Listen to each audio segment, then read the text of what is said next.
Welcome, everyone. This is your friend, the DN What If, here with another exciting fanfiction. Today, we're diving into the story of What If Deku Finished UA before his first day. If you enjoy this video, don't forget to hit that like button and subscribe for more fanfiction content just like this. Now, let's get started with the fanfic. Chapter 21. Summary. Kaken? Izuku asked hesitantly, brows scrunched in confusion. What are you still doing here? I need to talk to you, Deku. Notes. 2 story updates in one day. A record for me. Thank Joe with the flow for getting me obsessed with Discord writing sprints for my productivity. Side note, a new relationship tag has been added, and I have 2 notes about it. 1. It is going to be a sort of background plot that will not affect the main storyline, so if you are meh on the ship, it will not affect your enjoyment of the story too much. 2. Please be kind about it. I know a lot of people have been pitching for various ships in this, but this is the one that felt the most organic to me and I'm actually really excited about it. But yeah, Rogue Vector has been long conning me with this ship. He is the one to suggest support course Toga to me in the first place, and it finally fell into, I actually really like this idea, territory. Anyway, I hope y'all enjoy the chapter. See the end of the chapter for more notes. Great work today, everyone. Izuku brightly cheered the class as they all scooped up their bags, slumped over in exhaustion. You held your own very well against my double, and congrats on winning the exercise. Slamming her hands on her desk, Mina demanded, Are you going to tell us who that was? Izuku smiled. Nope. With an exaggerated pout, she then asked while jabbing a finger at Hitoshi, Well, can you at least explain who he is? Shaking his head, Izuku calmly explained, You'll find out eventually. How are you even on campus? Kaminari half shouted, still warily eyeing the vents where the double had disappeared. I thought you were busy.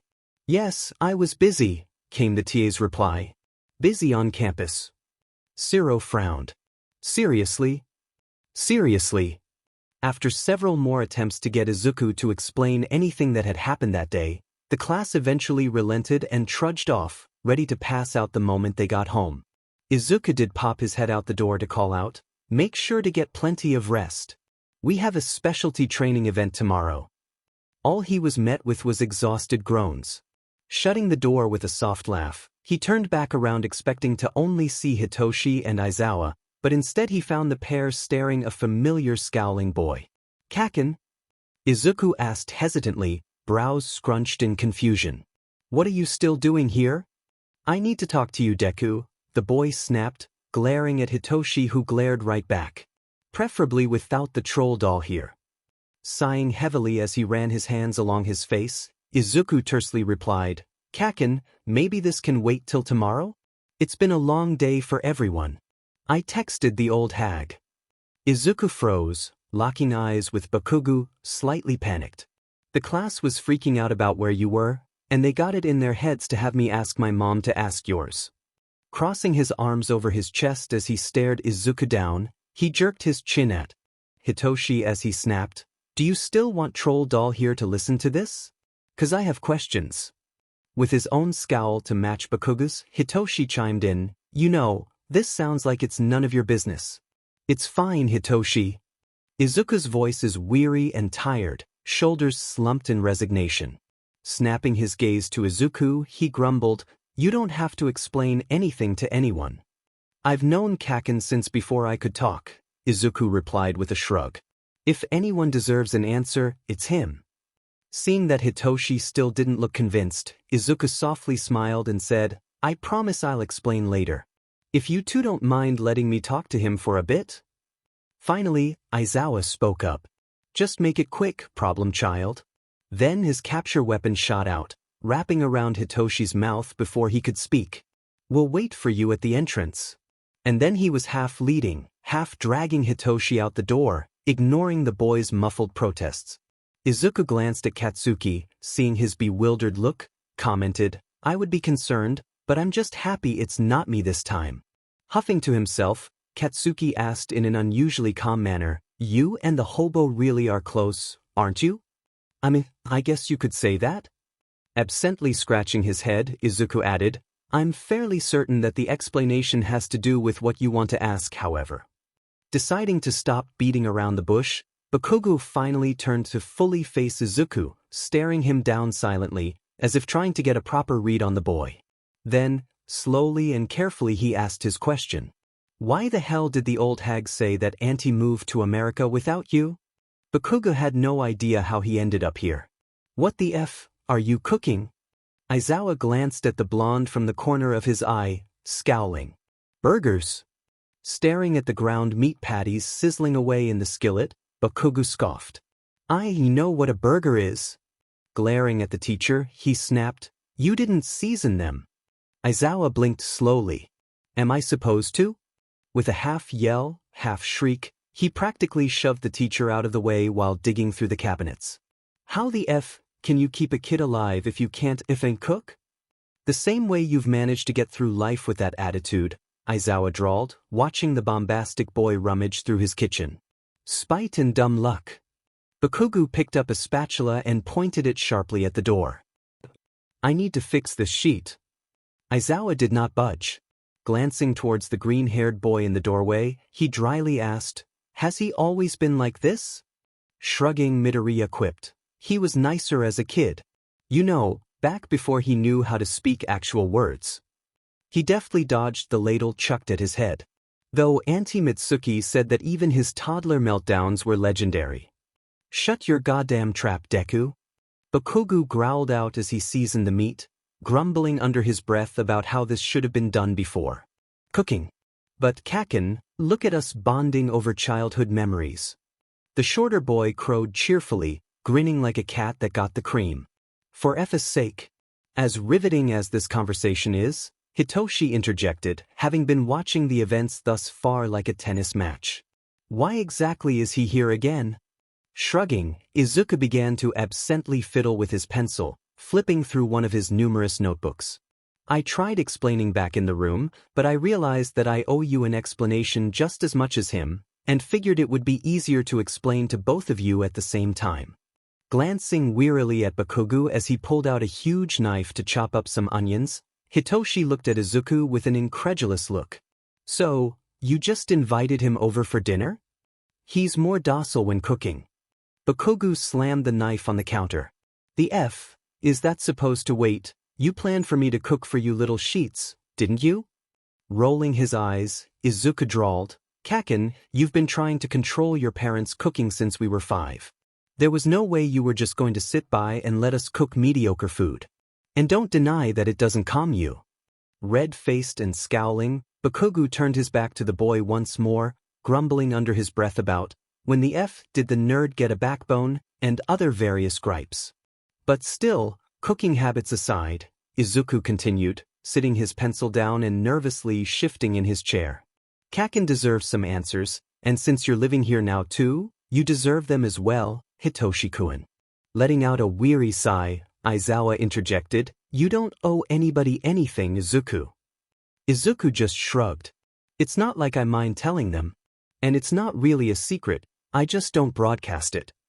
Locking eyes with Hitoshi, Izuku started with, For reference, Hitoshi-kun, Kaken texted his mom today to have her ask my mom if I'm okay, and he found out my mom is living in America. Eyes growing wide, Hitoshi quickly began piecing together bits of the puzzle. That's why you are Aizawa's ward. Nodding, Izuku sighed. My mom is a wonderful mother. She's kind and thoughtful and has always loved me. And my dad as well, despite having to live overseas to support me. The issue is just, my mom worries. A lot. And the stress only got worse when I started at UA. Bakugo had discreetly taken the food off the stove burners and turned the stovetop off, shifting to stare intently at Izuku as he explained. I very quickly started taking extra sessions here, staying later, coming in earlier, and I hate to admit that I didn't notice the toll it was taking on my mom. She was so used to me being home any time I wasn't at school, and now I was gone more than I was home. It's not your fault, problem child, Aizawa swiftly added, a stern but kind note in his tone. You can't carry that burden. She's an adult and perfectly capable of making her own choices. Izuku sighed. I know, but I should have seen. something, especially after my internship injury. Suddenly, Izuku went still, then, his head suddenly snapped towards Aizawa as he practically shoved up out of his seat. My injury. The gates. Aizawa's eyes went wide and he swore under his breath. Yanking his phone out of his pocket, he hit a speed dial option before barking out, "You three behave, don't burn anything down, I'll be back later," as he practically sped out the door. Izuku lunged after him. "Wait, let me." "No, Izuku," Aizawa replied sternly, phone pressed to his ear. "Stay here, let the teachers handle." "Hello, Nedzu? We have a development about the gate." "But, sit. Please," Aizawa pleaded, his eyes creased with worry. "You know you can't be involved in this." Before Izuku could protest anymore, Aizawa was out the door, still talking to Nedzu on the phone. Izuku stood, hands still outstretched, staring after where his sensei had all but sprinted out the door. Finally breaking the silence, Bakugo barked out, "What the F was that?" "Nothing, it was nothing," Izuku mumbled, letting his hand drop before finally reaching up to scrub his face with a tired sigh. "Just me possibly connecting an old case to what happened to the gate today." Hitoshi looked worried. "Should we be concerned?" "Sensei will handle it," Izuku replied numbly, before trudging back over to the table and slumping down in his seat. Taking in a deep breath, Izuku slowly released it before asking, "Where was I?" "You seriously can't just have an interaction with that and not even tell us what that was about." Bakugo snapped, moving to slam his hands on the table. "What FNG case, Deku?" "It's classified, Kaken," Izuku replied through gritted teeth. "I shouldn't have said anything in front of the rest of you in the first place. Please, just drop it."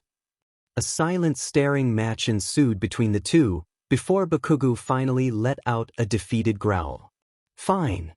Dragging out a chair and dropping into it, Bakugo snapped, "So, you mentioned Auntie not handling you being gone so much?" "Just that." With a deep breath, Izuku continued from where he left off. "I was badly injured during an internship. And she was beside herself about it, and confided in Sensei that she didn't think she could handle the stress of seeing me pour so much time into hero school and risk injuries like that again." It wasn't a pretty conversation. Hitoshi's eyes went a little wide. "Was considering pulling you out, wasn't she?" Izuku nodded. "He said some things I'm not proud of, and essentially told her that if she pulled me out, I would just go vigilante, which would be infinitely more risky than hero school itself. It hurt her. I felt awful about it." "Auntie has always been a bit of a helicopter parent with you," Bakugo admitted gruffly, though he did not seem happy about it. "It's not surprising she almost went that far." "Yeah," sighing for the millionth time, he added, "her mental health was declining because of the stress." Nedzu came up with a proposal. Bakugo huffed. "Let me guess. It was for her to move to America with your dad and you become a ward of UA?" Izuku gave Bakugo an exhausted smile. "Got it in one." Tisich, shoving the chair back, Bakugo stomped back over to the stove, snapping out, "I'm gonna finish the food, don't get in my way." Izuku chuckled dryly, watching as the angry boy continued his work, only to then notice Hitoshi giving him an odd look.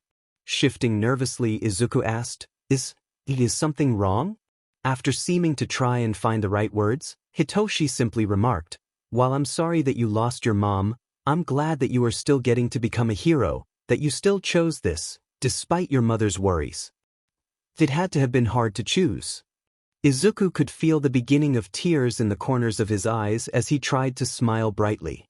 "It's not like I never talked to her any. We still call regularly. But it definitely has not been easy. But being a hero, giving this my all, it's all I've ever wanted." His fingers curled into the notebook. "Being a hero isn't just a choice to me, it's who I am. I want to save people with a smile, no matter the cost." Hitoshi reached out and patted Izuku's hand, willing him to loosen the tension in it. "You are going to be an amazing hero, Izuku." Before Izuku could let the waterworks flow, Bakugo chimed in, Yeah, the nerd is going to be a decent but hero." Jabbing the spatula at the pair, he snapped, "But just you wait. I'm still going to be number one, Deku. And don't you dare forget it."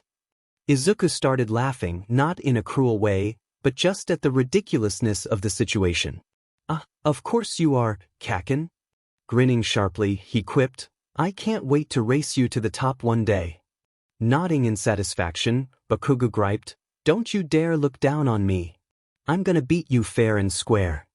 Propping his chin in his hand on the tabletop, Izuku mused, you know, Kaken, maybe I can help you to help us. I don't need your DMN help. What I meant is give you the option to get some of the extra training I got. The blonde went quiet at this, staring intently at the smaller boy. Izuku gave Hitoshi a look. What better way to practice than with someone who is gonna be in your class one day? Hitoshi blinked. You seriously want me to train against the poster child for anger management issues? What the F, do you mean anger management, eyebags? Izuku, he has a short fuse and bombs for hands, and I have a mental quirk and no filter. Do you want me to die? Rolling his eyes with a sigh, Izuku drawled, Hitoshi-kun, no need to be dramatic. And it's not like you are going to be doing much sparring practice before the sports festival. I just thought he'd be a good workout partner. The sparring can be after the festival. So you do want to kill me? Stop being so dramatic. Stop talking like I'm supposed to know what the F you two are talking about. Bakugo snapped, hands crackling dangerously close to the stove. Hitoshi gestured wildly at the blonde. See? I'm not even talking to him right now, and he's said at me. I am going to die. Izuku pinched the bridge of his nose. For the love of All Might. I am here. The door burst open, and All Might came flying through carrying bags of snacks and movies, only to be startled by the sight of two more teenage boys than he was used to. Coughing and hacking in surprise, he accidentally dropped his buff form with a surprised sheet. And a spew of blood. What the F dash? Ah, so that's why the skeleton man looked so familiar. Izuku looked ready to crawl into a hole as he made eye contact with Yagi in his small might form. Aizawa is going to murder you one day, and I am going to have to help hide your body. I am aware and I apologize. Notes. BTW. I drew support course Toga. I hope y'all like it, fish. Chapter 22. Summary. Izuku yanked open the window before looking back over his shoulder. Thanks. And I promise to be more careful. And with that he darted out the window in a green blur. The trio stood there silently for a bit, staring at the open window. Then, Tamaki slowly asked, did he just promise to be careful and then jump out a fifth-floor window? Mirio was still smiling but his eye twitched slightly. Yes, he did. Good to know. Notes. I am tossing a super short update at y'all because I have COVID and feel like shit, but I had inspiration and didn't want to waste it. See the end of the chapter for more notes. You sure you're okay, Kohai? Izuku looked up from where he had been shoving books into his backpack and beamed up at the taller boy. Of course, senpai. Zipping the bag shut, he quickly tossed it up over his shoulder. I swear, it was just a paperwork issue. Haru practically shoved Mirio aside as she got up really close to Izuku's face. When he first met the girl, Izuku would nearly faint every time she did this. Now, it was just a normal math class. Oh. I heard that you were running around campus with a bunch of first years attacking you. It was just a logical ruse, Izuku interjected, adjusting his backpack straps. And technically, I wasn't the one being chased. All three nodded in understanding. Ah, Himiko Kohai, Mirio stated. Yes, but if anyone asks, Izuku stressed as if telling a serious secret. It was my evil twin. Haru practically cackled with laughter as Tamaki seemed to sink further in his seat.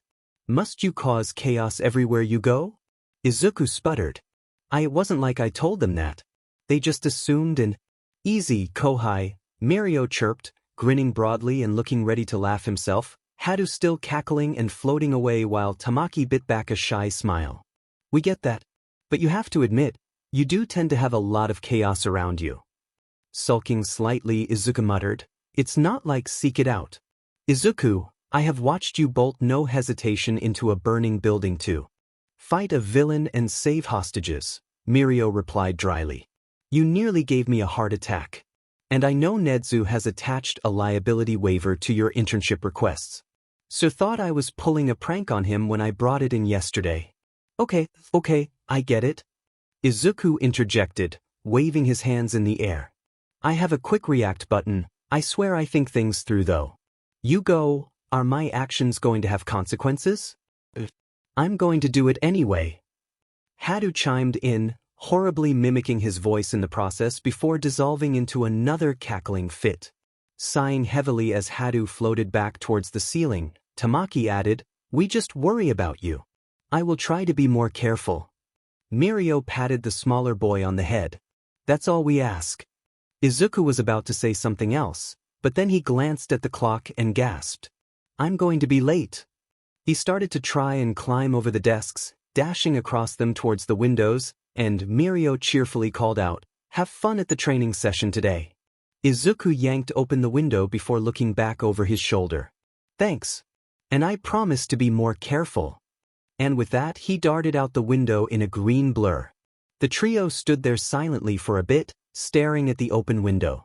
Then, Tamaki slowly asked, did he just promise to be careful and then jump out a fifth-floor window? Mirio was still smiling but his eye twitched slightly. Yes, he did.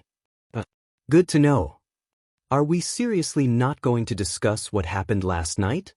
Sharp red eyes glared back at the boy as Bakugo snapped, what the hell are we supposed to say? Shinso threw his hands in the air, nearly tossing his sandwich in the process. I don't know. Maybe talk about the fact that we now know one of Japan's most guarded secrets. I mean, seriously, All Might. Keep your effendi voice down. Bakugo whisper shouted at him, looking all around. Someone could hear you, troll doll. The two were currently sequestered by themselves on the edge of the parking lot, the bus for their next class just within sight. Bakugo had just finished his lunch block early and headed over due to the pestering texts from Shinso, and Shinso was trying his best to scarf down his food before boarding the bus. He had left class a few minutes early to tag along for today's trip to wherever in the hell Aizawa was kidnapping them to, and the trip started when his lunch block was supposed to begin. Hence his need to cram a sandwich in his face. Sadly, he was still too focused on last night. I'm sorry, but seriously. Shoving his food aside for a minute, so that he would not accidentally fling his nutrition. Izuku would know, and Izuku would be upset that he was not following his meal plan. Izuku just acted so casual about it, and I just tried to play it chill because he was standing there, but just, Shinso froze for a second, before muttering, oh my god, All Might offered to buy furniture. Bakugo snorted, then snatched the apple from Shinso's lunch and took a large bite out of it. Let him. The guy is probably loaded. Actually, he gives away most of his money to charity. Both jumped at the new voice, and they turned to see Izuku smiling brightly at them. Clad in a dark green jumpsuit, one equipped with sturdy arm and leg braces and various pieces of support gear as well as his familiar dark red shoes, Izuku stood proudly before them, looking mildly amused at the two. But yes, he is still loaded. Emerald eyes narrowed in on the apple in Bakugo's hand. Is that Hitoshi-kun's apple? Red eyes narrowed. Maybe. They both stared silently. As if to be petty, Bakugo took another slow bite without breaking eye contact. Izuku just sighed in defeat. Glancing towards Shinso, he commented, please stick as close to the diet plan as possible. Shinso pointedly picked up his sandwich and took a large bite. Izuku beamed before starting to trot over towards the bus where their bored-looking teacher stood. Then, pausing and glancing back over his shoulder, Izuku called out, please try to not talk about national secrets out in the open, you too. Then he continued away as if nothing had happened. Both boys just exchanged tired glances before slowly taking another bite of their food, not sure what else to say. So what did Nedzu say? Aizawa sighed, knowing that he could not dodge the conversation forever. The problem child had been passed out asleep on the couch when he returned. Bakugo and Shinso sprawled on a futon in front of the couch with the end credits of some hero documentary scrolling on the screen. He was tempted to wake the boys up, but seeing as how late it was and that they weren't in too odd of angles, he let them stay unconscious. He did, however, toss a couple blankets on each of them, because he was capable of being nice sometimes. Then during the morning scramble to get ready for class, Bakugo having to get his clothes out of the dryer from the night before and Izuku trying to scramble to get food for them all, muttering in a panic about missing his morning workout, all while Hitoshi's zombie marched himself along. Well, Aizawa did not feel very pressed to update Izuku on the situation. Classes were hectic as well, making up for the dramatics from yesterday and prepping for the afternoon field trip, and one thing led to another now. Here they were, sitting on the bus, with the problem child practically climbing over the seat behind him to where Aizawa laid sprawled out in his sleeping bag. Staring wearily at Izuku, he let out a tired sigh. Well, in case you did not notice, the similarities were not enough to convince the board to postpone this trip. The board is stupid, Izuku grumbled. When is Nedzu going to deal with them? I should help him deal with them. I'm going to pretend I didn't hear that. Izuku blinked. Oh yes. For plausible deniability. Aizawa closed his eyes. He had not had enough coffee to deal with. He paused that thought and cautiously sniffed the air before cracking open an eye. A thermos of his favorite coffee was being held in front of his face, still steaming. This is why you are my favorite. Izuku beamed. Taking the thermos carefully and slowly wiggles out of his sleeping bag, clutching the thermos close as if it were a precious jewel. Distantly, he could hear the other students on the bus arguing about something in the back, but it did not sound violent besides Bakugo's usual screaming, so he stayed focused on his coffee. Sipping it, he let out a pleased sigh, before giving his attention back to his tea. We did, however, lobby for more teachers on hand as a precaution. Understanding flashed on Izuku's face. So, that's why Snipe-sensei was on the other bus. Nodding, Aizawa drawled. Sadly, he was the only one we could get on such short notice, but given that myself, 13, and All Might should be there as well, that should be enough. Izuku gave him a pointed look. Aizawa sighed. And yes, you are licensed and allowed to use your quirk in case of emergency. Seeing the grin Izuku sported at that made Aizawa second-guess giving him permission. But then he turned his attention back to his coffee, taking a long swig. He just focused on the fact that it is highly unlikely that anything would happen. What's that? Upon hearing one of the students question, Aizawa began to regret his earlier thought. Staring at the center of the USJ Plaza, he watched as dozens upon dozens of villains began to pour out of a swirling purple vortex. Aizawa let out a long, exhausted sigh. Snipe. Dropping into a fighting stance while Snipe stepped forward, loading his gun, Aizawa asked, how upset would the problem child be if I strangled All Might for ditching?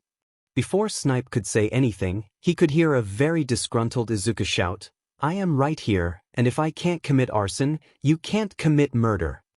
Deku has already told All Might that he would help you hide the body. Kaken. Distantly, he could hear a random villain yell, what the hell is wrong with them? We could play bingo with mental disorders. Shinso shouted back, the rest of the class looking torn between being afraid for their lives due to the villains and agreeing with Shinsu's comment. May we please not banter with the villains? 13 pleaded as the villains below began to look uneasy.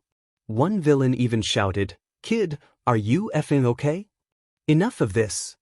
A strangled gasp from behind him, and suddenly Izuku is at his side, gripping his arm tightly with a shaking hand. Sensei. And with that one whispered word, Aizawa knew who the villain was. Picking out the man amongst the crowd, hearing the raspy voice Izuku had described, seeing the numerous hands the villain wore just as Izuku had painstakingly drawn in his report, and then a lot chuckle echoed through the UV. Well, if it isn't my player too. Oh, Aizawa was going to get charged with excessive force today, he just knew it. Notes. The USJ is finally happening. And it will be something. Chaotic and just something. You'll understand in the next update. Chapter 23. Summary. Nedzu looked ready to strangle him. Yagi. That is the third child within 24 hours that you have revealed the most closely kept national secret to. I swear, I'm usually better about this. Notes. Okay, I had a random spur of inspiration and managed to write this. See the end of the chapter for more notes. All Might was about 5 minutes into his punishment informational chat with Nedzu when the door to the teacher's office burst open. Standing there, clearly out of breath and looking just the slightest bit unhinged, Toga Himiko stood in a pair of support course overalls and covered in soot, as if she had been mid-project before sprinting to the office. With an uncharacteristically serious face, she shouted, Izuku's tracker went offline. All Might began to hack up blood as Netsu dove towards his laptop. With a baffled look, All Might asked, Tracker? Toga was already at Netsu's side, watching him rapidly type away as numerous screens pop up on his laptop. Not even bothering to look at the man, Toga quipped, Duh, it's Izuku, in a tone that made it sound like that should explain everything. Which, yes, it kind of did, but still. The tracker is hooked up to UA's satellite and shouldn't have gone offline unless someone is actively blocking the signal or he has been moved out of range, Toga offered as her eyes rapidly scanned the screen. So, I do not believe he has been moved to another location unless he was teleported out of the country. This was a brilliant idea of yours. Netsu chirped as he typed. I am ashamed I did not think of it myself. Is it hidden in his gear? No, it's subcutaneous. I injected it a few months back when he was sedated in the infirmary after the incident. All Might's jaw dropped in horror, though the two continued on as if this were a normal conversation. Netsu's tail began swishing rapidly. That was some cunning foresight from you, Toga-kun. Himiko. Yes, of course, Himiko-kun. Then the rat frowned. They are supposed to be at the USJ right now, but I cannot get any of the cameras online. All Might was ashamed to admit that he made a high-pitched yelp when Toga suddenly brandished two very sharp knives. We need to get moving. Himiko-kun, you cannot just. One of the knives was now embedded in the table next to Netsu's laptop. I am going to help Izuku. The rat let out a very, very tired sigh. You may accompany the teachers, but do not engage in any fights. Tapping a few more keys, an alert began to broadcast over the speakers for the teachers to assemble. Now, time is of the essence. All Might suddenly puffed up to full form. I shall handle. What? All Might deflated with another hacking cough at Toga's shocked shout, and then he suddenly paled, realizing his mistake. She looked almost betrayed. Was no one going to tell me that All Might had a shape-shifting quirk? Well, it's not quite. Netsu looked ready to strangle him. Yagi, that is the third child within 24 hours that you have revealed the most closely kept national secret to. I swear, I'm usually better about this. Look. Toga shouted, shaking off her stupor. Arguments later, rescuing Izuku now. Right? He buffed up again. I shall go on ahead. Now. Right, I'm going. You do not need to point the knife at me. Shudo would like to put it on the record that when he went home last night and told his siblings that he did not think his school year could get any stranger, he did not mean for it to be a personal challenge towards the universe. Yet, the universe seemed to just love proving him wrong. With a mad cackle, the villain covered in what looked like hands down in the USJ Plaza began to stride forward, throwing his arms out wide as he proudly announced, We are the League of Villains. And we are here to... Bang. All the students shrieked and jumped, with even Shudo himself being a little startled. The villain let out a screech, stumbling back and clutching his upper shoulder, little streams of red seeping past his fingers. Did you just FNG shoot me? Oh, calm down. Snipe shouted back, pistol still smoking. It's just a graze. How dare. Bang. Another shot had rung out and landed near his foot, sending dirt flying as he stumbled back away. Will you stop that? The villain shouted in outrage. What kind of hero are you? Bang. Turn around and find out. Aizawa-sensei glanced over his shoulder towards them all. Everyone fall back with 13. Snipe and I will handle this Midoriya Izuku. Get your butt back here. But the teaching assistant that had previously been looking like he just looked death in the eyes was now disappearing in a green blur of lighting, bouncing around from villain to villain like a terrifying mockery of a pinball. Aizawa let out the world's most tired groan before launching himself off the stairs, capture scarf flying wildly towards the various villains while Snipe began to take more shots at the crowd below. Unfortunately for Snipe, he was quickly met with a portal opening below him, and he could only manage a quiet, "Oh, sure," before he fell, the portal closing before any of them could react. 13 at this point took charge of the students, shouting, "All right kids, follow me," gesturing for them all to follow and rush towards the door. Bakugo remained rooted in his spot as the classmates all rushed off, causing Shudo to hesitate. "No, we can't just run." The purple-haired boy darted over towards the raging blonde and whispered in Bakugo's ear. Shudo then watched the blonde go wide-eyed in horror and shout, "What the F?" Then his eyes paled over, and his body went lax as Shinso ordered, "You are going to march your butt out those doors and not be a hot-headed idiot." Bakugo parroted, "I am going to march my butt out those doors and not be a hot-headed idiot." And then, miraculously, he began to do just that, speeding up slightly when Shinso urged him to hurry. Shudo blinked. I guess that's his quirk. Then, he hurried after them as they moved to catch up with the others. Most of the others were already at the door and working on prying it open, only for the trio to be blocked off from them as a giant cloud of purple mist intercepted him. Now, a posh-sounding voice spoke as a form began to develop within the mist, yellow glowing eyes narrowing in on them. "It is quite rude to leave without greeting a guest. What are you doing?" Bakugo still was zombie marching towards the door, and Shudo and Shinso watched in horror as he just stomped past the villain. Then the villain, who was clearly caught off guard and unsure of how to handle this child that was both not afraid and very much unbothered by the whole situation, just slowly looked between the blonde and the duo still frozen in place. That was unexpected, but easily handled. Suddenly, a portal matching the villain's mist appeared before Bakugo, who just trudged through and appeared at Shudo's side, only to keep going, marching past the now irritated villain again. The villain shot them a baffled look as he teleported Bakugo back to their side again. Shudo simply glanced at Shinso and muttered, "Perhaps for our well-being, you should release Bakugo." "Yeah," Shinso said with a shell-shocked nod. "That can't make things worse than it already is." Bakugo suddenly tensed up before dropping into a tense stance, hands crackling at his sides before his gaze settled on the mist villain.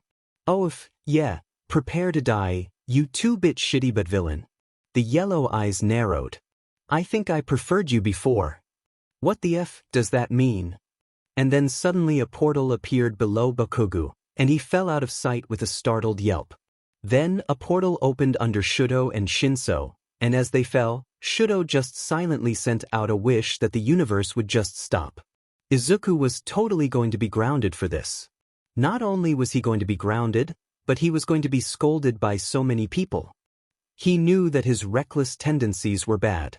He knows that he should not just leap into every fight he comes across. He knew that he should not be fighting him. But there was no way in hell he was letting that monster anywhere near his class. Foot connecting with another villain's face, he could not help but feel an inward satisfaction over the sound of his nose crunching from the steel-plated shoes as one for all remained a steady buzz at 15% beneath his skin. But another voice that sounded distinctly like Aizawa shouted, "Do not get distracted." Spinning around to grab another villain by the collar of their jacket and straight up toss him across the plaza into another cluster of villains, he noticed his scowling sensei about a dozen feet away and realized that the voice was not, in fact, in his head. But he did not have time to dwell on it, taking this piece of advice to heart as he leapt up into the sky, glancing down to see the two villains that had been charging him collide and knock themselves out below. Izuku also noticed Aizawa using his quirk, fighting a small cluster of emitter quirk users. As much as he wanted to help, he knew his sensei could handle himself and Izuku was better suited out of his line of sight to prevent Aizawa from accidentally using his quirk on him. So, Izuku eyed a group of mutant-type quirks, twisted his body mid-air, and used a well-aimed Air Force One flick to all but launch himself at the unsuspecting villains.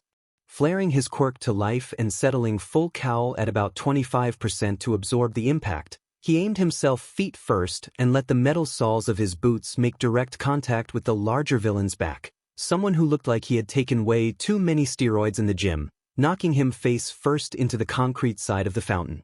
The man was certainly down for the count now, and Izuku wasted no time as he fluidly leapt up into the air, back flipping to land on the shoulders of a not as large but still pretty big man with a basic wolf mutation. Thighs locked tightly around his target's neck, He began to squeeze while taking aim and launching another flick at the last of the group, a woman with a squid mutation.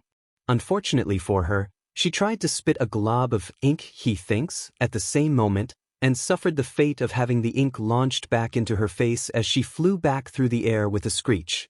Izuku found himself being thrown back as well, the villain he was choking having begun to lose consciousness and unable to balance from the force of the flick. Releasing his hold, he tried his best to right himself, but he still found himself rolling along the ground while the barely conscious villain slid past. Not letting himself stay down, Izuku scrambled to his feet and with a well-placed and controlled kick to the head, the villain was fully down.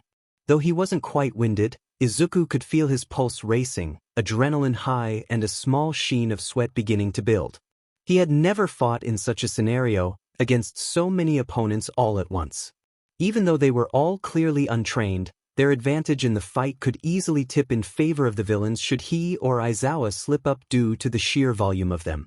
Still, he was not planning on backing down anytime soon.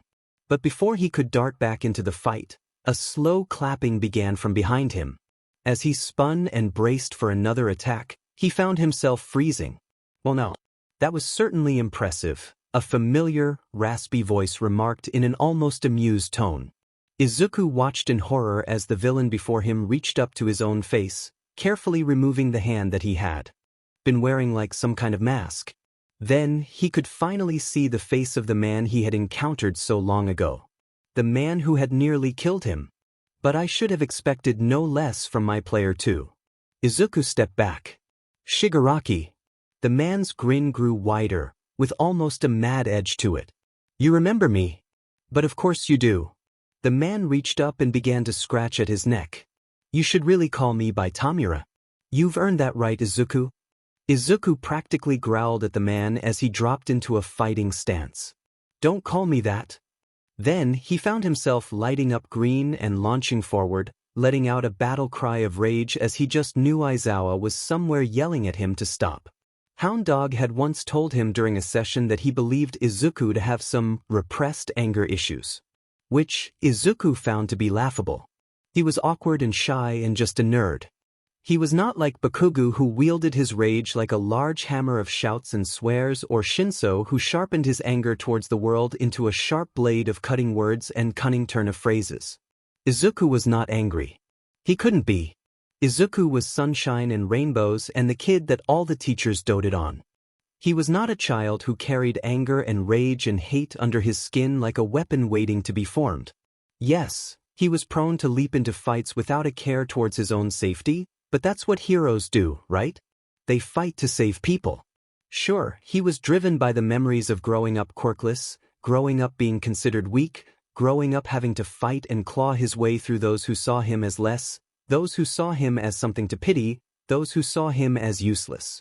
Izuku was useful now. He had no right to be angry, right? Yet as he flew towards the villain, as he could practically hear the blood pumping through veins, as all he could think was a mantra of shut up, shut up, shut up, he began to think that maybe, just maybe he did have a bit of suppressed rage. But before Izuku could make contact with Shigaraki, something larger, faster intercepted him, and Izuku suddenly found himself dangling helplessly by the throat as what looked like a monster held him aloft in the air. What? Any words were cut off by the hand around his throat squeezing a little tighter as the monster roared. "Numo, be careful with him." Shigaraki hissed, dodging around the creature to get a better sight on Izuku. Seeing that while struggling, the boy could clearly breathe if not with some difficulty, Shigaraki relaxed. Then, with an exaggerated sigh, he commented, "You really should behave better. I get that the heroes have brainwashed you, but you think you would be more appreciative of everything I offered you. You nearly killed me." Izuku managed between gasps for air, trying to turn up full cowl. Rearing his foot back, he cranked up to 45%, the top of his range, and swung his leg to clock the Numo under the jaw. Only for the creature to barely even flinch. Shigaraki sked while Izuku stared at the creature in horror. Well, that was rather rude. Then, Shigaraki moved in closer, while Izuku could hear Aizawa screaming for him in the background. He distantly wondered where in the hell Snipe was with his cover fire and could only hope the man was okay. Leaning in, Shigaraki then had a look that Izuku could swear was almost genuine regret. Our last meeting ended poorly, though I still say it was those DMN heroes' fault for intervening. Reaching out with his hand, Izuku tried his best to shy away, only for the Numu to tighten his grip ever so slightly, and Izuku stilled. Shigaraki, however, simply reached up, pinky extended and well. He patted Izuku's head. Brain-to-mouth filter completely destroyed, Izuku gasped for a breath and snarked, "Great, you just completely ruined head pats for me. Now they have trauma attached." Shigaraki let out a huff. "Don't be so dramatic, Izuku. Stop calling me that." Shigaraki looked sad for a moment, but then a slow grin grew on his face. "Oh, would you prefer me to call you what you really are?" Seeing the confusion on his face, Shigaraki mused, "Oh, that's right. You don't know, that woman you call a mother has really been lying to you all these years." One for all began to crackle violently beneath his skin. "Don't you dare talk about my mother." "Why not? She lied to you for years.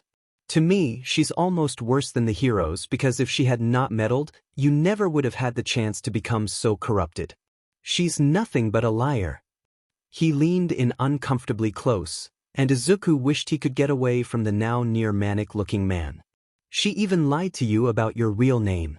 And suddenly, Izuku felt a pit of dread grow in his stomach as he quietly whispered, "What's your name?" the villain began, stepping a bit back out of his personal space, "is Shigaraki Izuku." Then, with an almost fond smile, completely oblivious to the gut-wrenching denial Izuku was currently experiencing, he added, "And you are my player too, my darling baby brother." Izuku's mind went blank, and as the edges of his vision began to grow blurry, he thought, I think I might actually have anger issues. And that's when Izuku officially lost it. Notes: cliffhangers are fun. Also, shout out to Joe by me making a Thaijitsu reference in the fight scene. Want context for Thaijitsu? Go read her FIC. Beyond the Broken Horizon by Joe with the Flow. All of her work is great, but Thaijitsu is freaking fantastic. Chapter 24. Summary. Snipe may not be the best strategist and a bit of a shoot first, ask questions later type, but he wasn't an idiot. So when the villains showed up, he wasn't too surprised, and he decided to stick to his skill set and do what he did best: shoot first, ask questions later. Notes: look at me, updating this story semi-regularly. See the end of the chapter for more notes. When Netsu came to him this morning and told him that he was getting added onto the roster for one as USJ trip, he knew something was up. Snipe may not be the best strategist and a bit of a shoot first, ask questions later type, but he wasn't an idiot.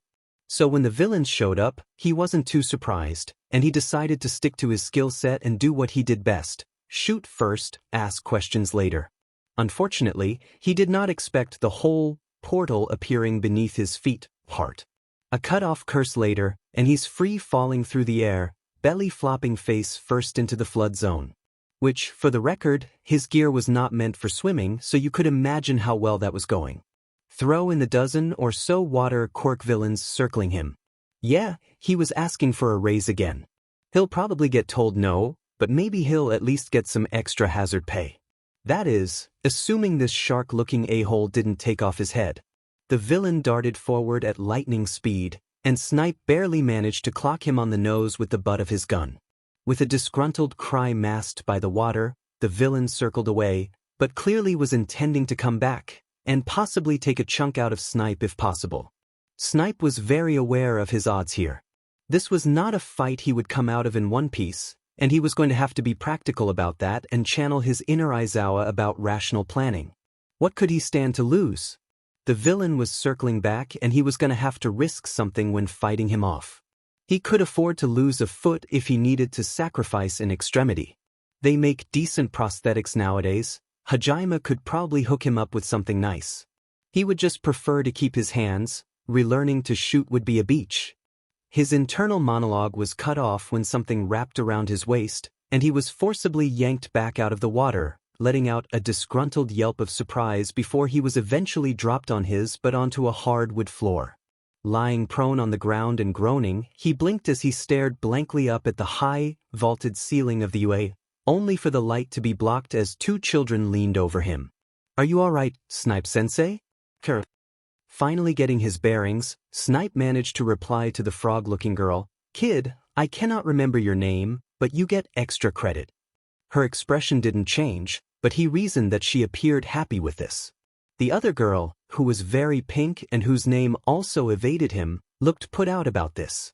What about me?" Sitting upright slowly, cracking his neck, he barked out, "Yeah, sure, let's make it out in one piece, and y'all both get extra credit." The pink one hooped cheerfully, and Snipe counted that as a success. He'd rather have that reaction than panic. Standing up fully and shaking off the excess water, he strolled over to the railing only to realize that they were all on the yacht in the flood zone. Seeing the villains down below, he quietly mused, "None of them have tried getting on the ship." "Karo."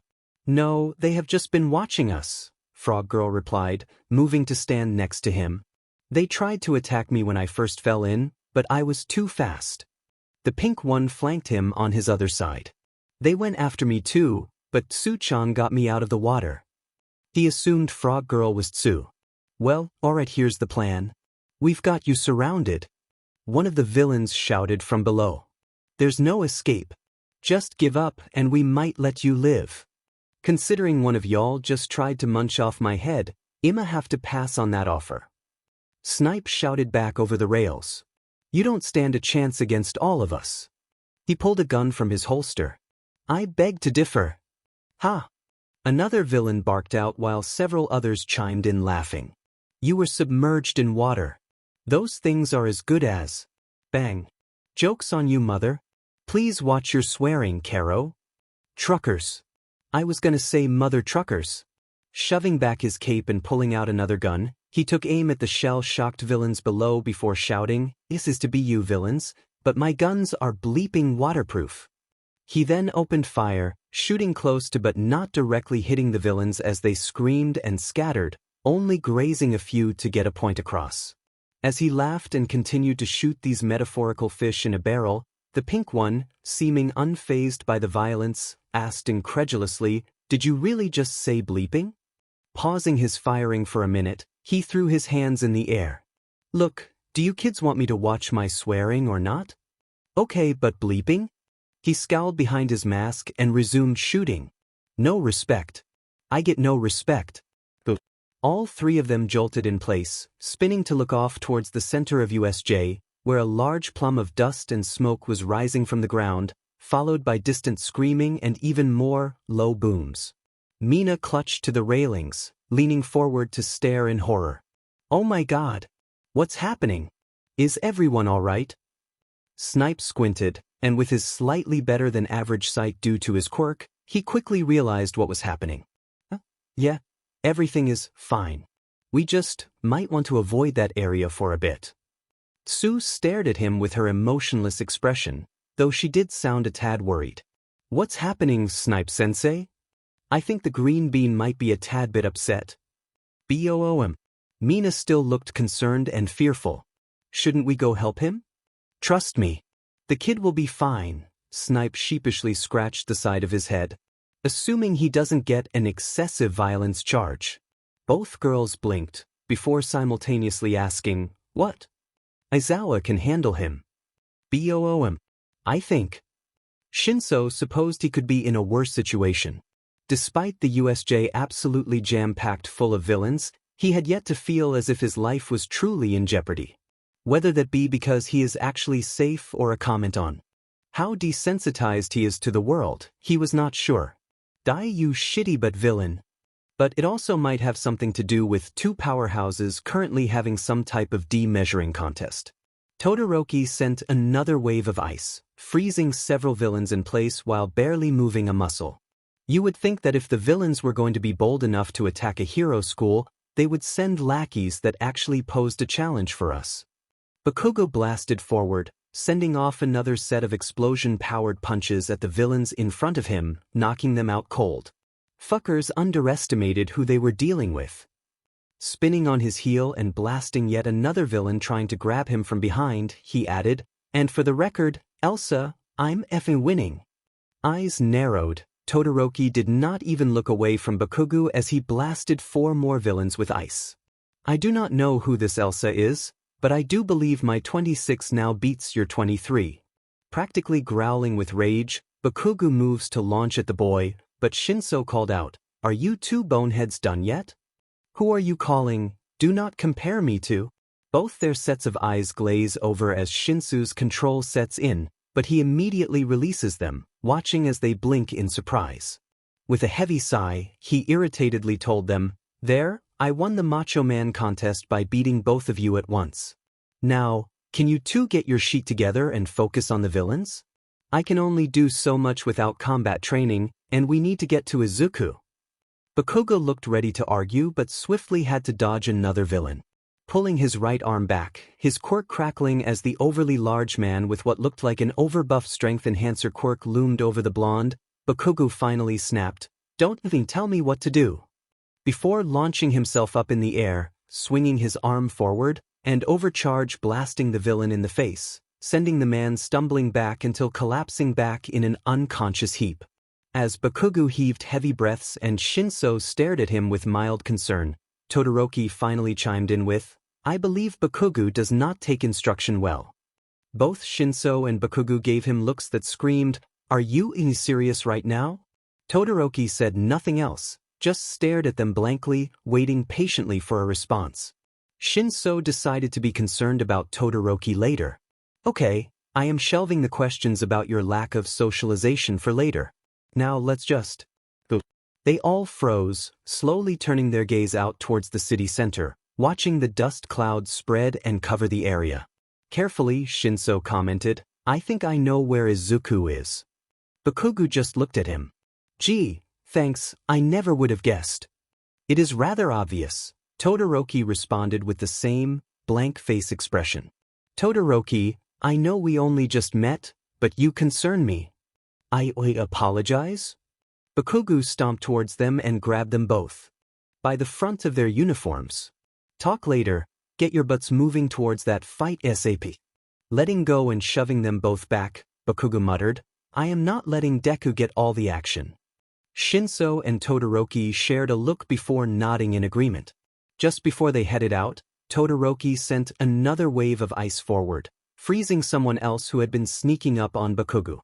As the blonde blinked in surprise, Todoroki calmly replied, "That would be 27 to your 24.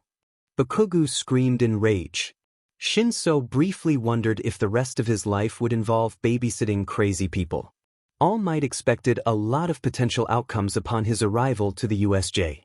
He feared the worst, possibly death and destruction wreaked amongst the students, some possibly injured, maybe even killed. He hoped for the best, that possibly Izuku and the others had already neutralized the threat and come out victorious. Never did he expect to bust down the doors to the USA, step forward declaring, "I am here," only to pause and stare in stunned silence at the scene unfolding before him. He felt the presence of someone at his side. "Is that Aizu-chan?" All Might slowly nodded, a little too engrossed with the scene before him to be fazed about Toga calling Izuku in Aizawa's form. Nedzu had tossed her the emergency vial of blood as they rushed out, him carrying her along due to how politely she threatened asked him about traveling on ahead with him. Apparently the vial had been his co-worker's blood to give her an edge to protect herself during the attack. But judging on how Izuku was doing, he did not think it was going to be necessary. She squealed with Aizawa's voice, practically bouncing in place. "Look at him go. You're doing amazing, sweetie." All Might felt a tad bit uncomfortable watching the scene as Izuku, lit up green with lightning and baring his teeth in a quite frankly terrifying grin, fought his opponent. Well, fought might be understating the situation. In short, Izuku was beating the shit out of what looked like a bird-beaked monster, all while some man covered in hands watched from a distance in unrestrained horror. Young Izuku seems rather upset. Toga cackled beside him. Oh, he is totes more than just upset. Clasping her hands together and holding them up to her face, she sighed dreamily as she watched. He looks so pretty, all covered in that monster's blood. All Might grimaced. but would appreciate you not daydream about young Izuku while in my adult co-worker's body. She blinked up at him, and then she looked mortified. I wasn't daydreaming about him. I just boo him. They both snapped their attention back to the fight just in time to see Izuku jump away from the beast, having absolutely drop-kicked him deep into the ground, leaving a massive crater. Making a curious sound, Toga mused, I wonder why he hasn't used Black Whip at all. Watching his boy dart back forward, grabbed the monster by arm and full body flipped the thing face first into the concrete while shouting, some effing state of smash, he worriedly muttered. I think he is a tad too preoccupied to remember that he can use it. Another minute or so goes by, and then absently Toga asked, should we step in? Then, they watched in absolute disbelief as Izuku put his foot on the monster's back, grabbed its arm, and then just yanked off the whole arm. But before either of them could say anything, they noticed the beast's arms slowly begin to grow back. All the while Izuku had turned towards the lead villain, leaned back, and then full speed chucked the entire arm at the man, all while shouting, here's another hand for your Demon collection, you crusty but beach. All Might could not help himself. In pure English he blurted out, what the F did this guy say to Izuku? Toga, not missing a beat, replied back in English, it was either something about destroying a piece of limited edition All Might merch or his mother. She looked at him. 500 yen it was his mother. 500 yen that it was the merch. Tamura stared at the Numu arm on the ground that he had nearly died from and began to second-guess some of his decisions. His brother was still taking out his tantrum on the Numu, and he was both proud of his little brother's bloodthirst and mildly terrified that some of said bloodthirst appeared to be aimed at himself. He had tried to deny it, but after having an arm that possibly weighed more than you chucked at lightning speed towards your head, you begin to accept that maybe the thrower has some negative feelings towards you. A portal opened to his right as he continued to sulk, staring at the twitching arm. I don't understand why he doesn't like me, Kurogyri. The mist-covered man did that heavy sigh thing he often does when talking with Tamura. Sensei and I warned you. We said that you needed to let him know about his heritage gently. Tamura scowled, looking back up at his brother who had ripped off the Numu's other arm and proceeded to beat the poor creature with it. But I thought I did tell him gently. He replied in irritation. I made sure to do it with his friends around. Even some family that Eraserhead guy is family, right? He's more acceptable than All Might. Kurogyri sighed again, absently opening a portal as Izuku threw the other arm at them, allowing it to crash with the first arm in a heap. Both arms still twitched. Shigaraki Tamura, you put all of his friends and family in harm's way. Tamura blinked. Yeah, so? The self-help book didn't say that was wrong. Imagine how you would feel if someone tried to tell you something life-altering while having other people simultaneously put young Midoriya. Shigaraki. He is a Shigaraki. Imagine if while trying to talk to you, they also attacked and attempted to murder your little brother. It took a second, but then it was as if a light bulb clicked. Oh. Tamura turned to look back out at his brother. As he spun the Numu in spiral, twisting so fast he couldn't keep up, only to launch the Numu up and through the skylight, disappearing from sight. Oh, I effed up. Izuku turned his attention on Tamura, eyes blazing and skin crackling. I really effed up. Izuku began stalking forward. Kurogyri stepped a little closer to Tamura. Might I suggest a retreat? Tamura stepped closer as well. Yes, that sounds like a good idea. Izuku began to sprint. Tamura panicked. He began rapidly smacking Kurogyri's arm. Now, move it now. Kurogyri opened a portal to block Izuku's leap just in time, deflecting the boy and sending him back a few hundred feet, and opened one for themselves to escape in. Okay, Tamura began as he moved to speed walk through. Time to plan some apology gifts. Bang. Tamura shrieked and fell through the portal, Kurogyri following quickly. Tamura, are you all right? The caretaker asked in concern, kneeling down next to him. Tamura blinked, tried to sit back up, only to scream in pain. And then he realized exactly why. Did that hero just shoot me in the butt? Notes. This chapter was so much fun to write. I hope y'all liked it. Chapter 25. Summary. So, you started off by shooting at the villain? Yes, I did. And you threatened him. I told him, around and find out. If he thought that was a threat, that's a him problem. Notes. There are so many of you now. What is happening?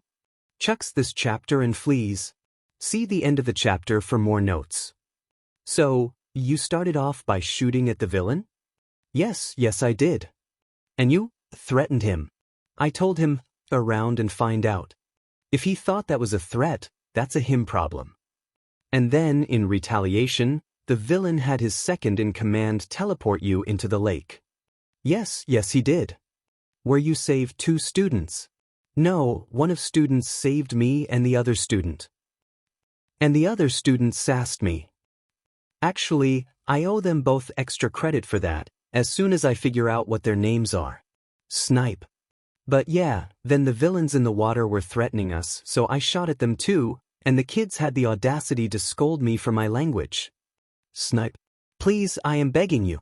I am running off of 3 hours of sleep. I am not awake enough to handle this. Rude. Will you please just tell me what happened next? Oh, the green bean got upset. You mean Midoriya? That's what I said. Let the record show that Snipe meant Midoriya Izuku. That's what I said. And what happened when Midoriya got upset? The green bean beat up their monster thing from what I could see. Then the 2 lead villains just about said themselves before they turned tail and ran off through a portal like the cowards they are. That's it. Okay, well then. Oh, and I shot the grungy-looking one in the butt on his way out. You okay there, detective? Is there actual alcohol in that flask you're carrying, or is it just for show? Trudging away from Snipe, Detective Tsukachi resisted the urge to sigh too loudly. All of the interviews thus far had been nothing but headaches for him. Sansa had been handling most of the kids, interviewing them in groups, though by the look on his partner's face as he dealt with a very loud and screaming blonde boy, he could tell he was not having a good time either. Heading towards one of the farther medical vehicles, he approached cautiously, eyeing the blank-faced teen sitting on the back bumper, a blanket draped around his shoulders. His back was stiff and his body language difficult to read, but Tsukachi could tell even at a distance that talking to him right now would not be a good idea. Even the boy's closest friend, the blonde girl who was usually just a tad bit too chipper, was sitting quietly beside him, not touching him for fear of overwhelming the boy. Deciding to veer off course, heading off towards another person who he had yet to interview. Eraserhead, shouldn't you be resting? The man in question stopped mid-argument with a paramedic, shooing away the woman's attempts to steer him towards an ambulance. I'm fine, nothing beyond scrapes and bruises. What I need is to check on my kids. Kids? Tsukachi balked, glancing off towards Midoriya and then back towards Aizawa. Did Midoriya get a sibling? Students, I meant students. Aizawa pointedly ignored the look Tsukachi shot at him. And, technically, that sibling part is true as well, sort of. Tsukachi blinked. I need to talk to people more. How did this happen? What is that supposed to mean? Aizawa Shoyuda. It's still a miracle that you attached to one child, and now you are claiming an entire class and apparently even adopted one of them. Shinso isn't in my class. Yet. Aizawa shifted uncomfortably, refusing to look at the detective. He isn't in my class yet, and he's just being fostered by me, for now. Tsukachi simply looked done. I need a vacation. Aizawa snorted. You and I both. Now, let me get you my statement so we can both at least go get some sleep. Glancing towards the 2 teens sitting on the ambulance, Tsukachi cautiously asked, Think I'm going to be able to get my statement from him today? Aizawa turned towards the 2 as well. Give Himiko some time. She'll get through to him. And if she can't? Then I'm bullying All Might out of his credit card again for online merch shopping and suffering through another all-night All Might marathon. Himiko was not quite sure what to say. Something had clearly happened to make Izuku so angry, to make him rampage like that. Despite how cool it had been to see Izuku finally let loose, the whole experience had been a bit terrifying towards the end. She knew Izuku. She knew that he wore a smile on his face, that he carried kindness in his heart and determination in his eyes. He also held rage under his skin. But he kept that side of him hidden, unless the person truly deserved it. Given the descriptions of the leader from Aizawa, this was the same villain who nearly killed Izuku all those months ago. So surely, this monster deserved Izuku's anger and so much more. She usually smothered her more violent urges, kept them well under control with a regular blood supply and frequent sparring matches, but this villain? He deserved to be gutted for what he had done. Even still, Izuku's reaction was not one of kid facing the one who nearly killed him not long ago. No, this reaction was something else. But Himiko knew better. She knew Izuku better than herself, just as he knew her better than himself. She knew he was not in the space to talk. So, she resorted to something else, something she was good at. So, I met this first year today. She resorted to distraction. Izuku twitched slightly in her peripheral at the sound of her voice but did not make any other move.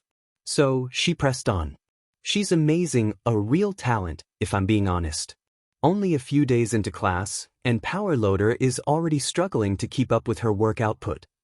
Izuku's head started to tilt ever so slightly in her direction, showing interest, and she smiled.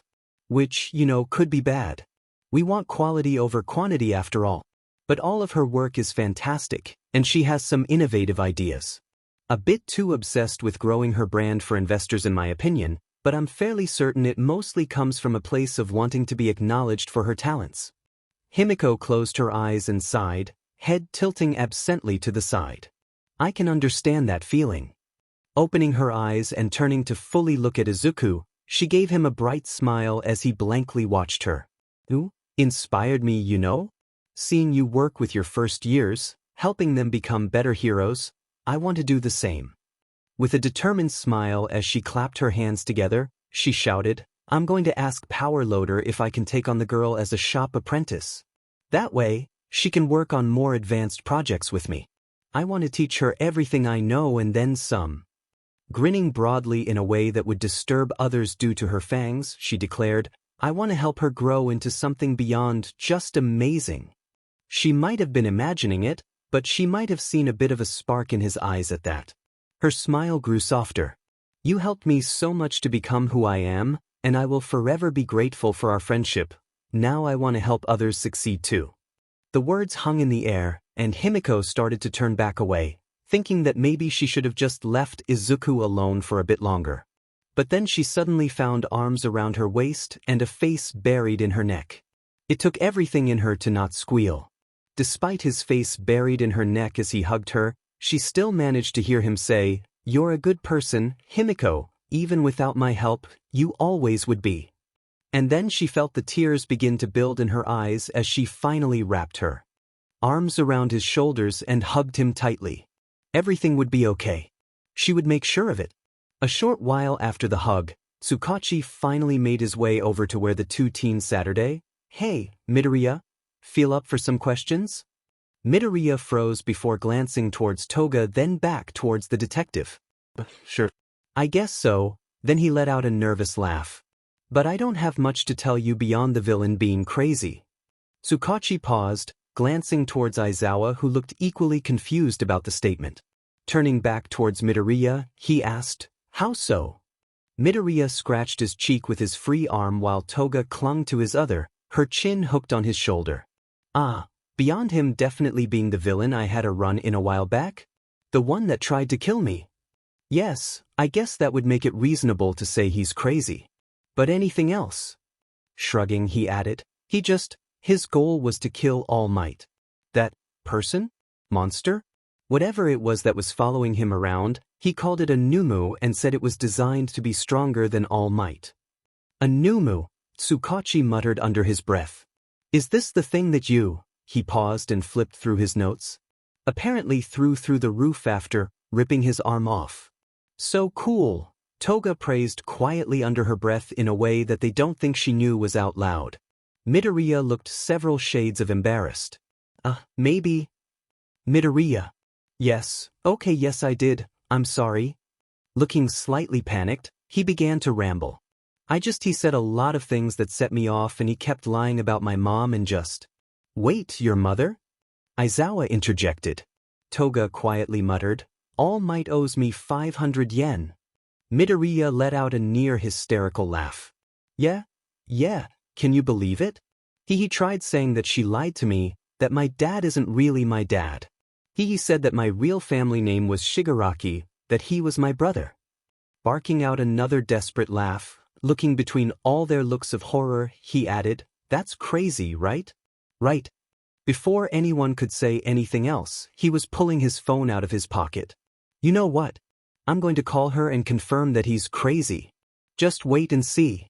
10 minutes of them watching Midoriya talk to his mom on the phone later, and now the boy was staring blankly at the ground with a look of sheer defeat. What did she say? Toga asked hesitantly. Apparently, my mom and dad took a break during their marriage, and she hooked up with a random person who she later found out was possibly a criminal overlord villain, and basically she has been hiding this from everyone since I was born. Midoriya took a deep breath. I thought my dad was an emotionally distant accountant, and now I know that he is a super dangerous villain who likes sleeping with married women. Silence. Midoriya in a quiet voice. I would like to be unconscious right now. Carefully, Himiko asked, like a nap or blunt force trauma? Either. Whatever ends my suffering. Okay. She chirped a little too brightly. Aizawa lunged forward. Himiko, no. But he was too late to stop her from aiming a well-placed chop to Midoriya's neck, causing him to slump over. She did catch him at the very least, lifting him to lean his unconscious body in her arms. Glancing between the tired Aizawa and mortified Tsukachi, she asked with a confused tilt of the head that was far too innocent-looking, "What's wrong?" Aizawa blurted out, "I'm not drunk enough for this." Tsukachi chimed in, "I stole Snipe's flask if that helps? I'm not that desperate yet." Notes. Snipe is quickly becoming a favorite side character to write. And finally a proper Izutoga moment.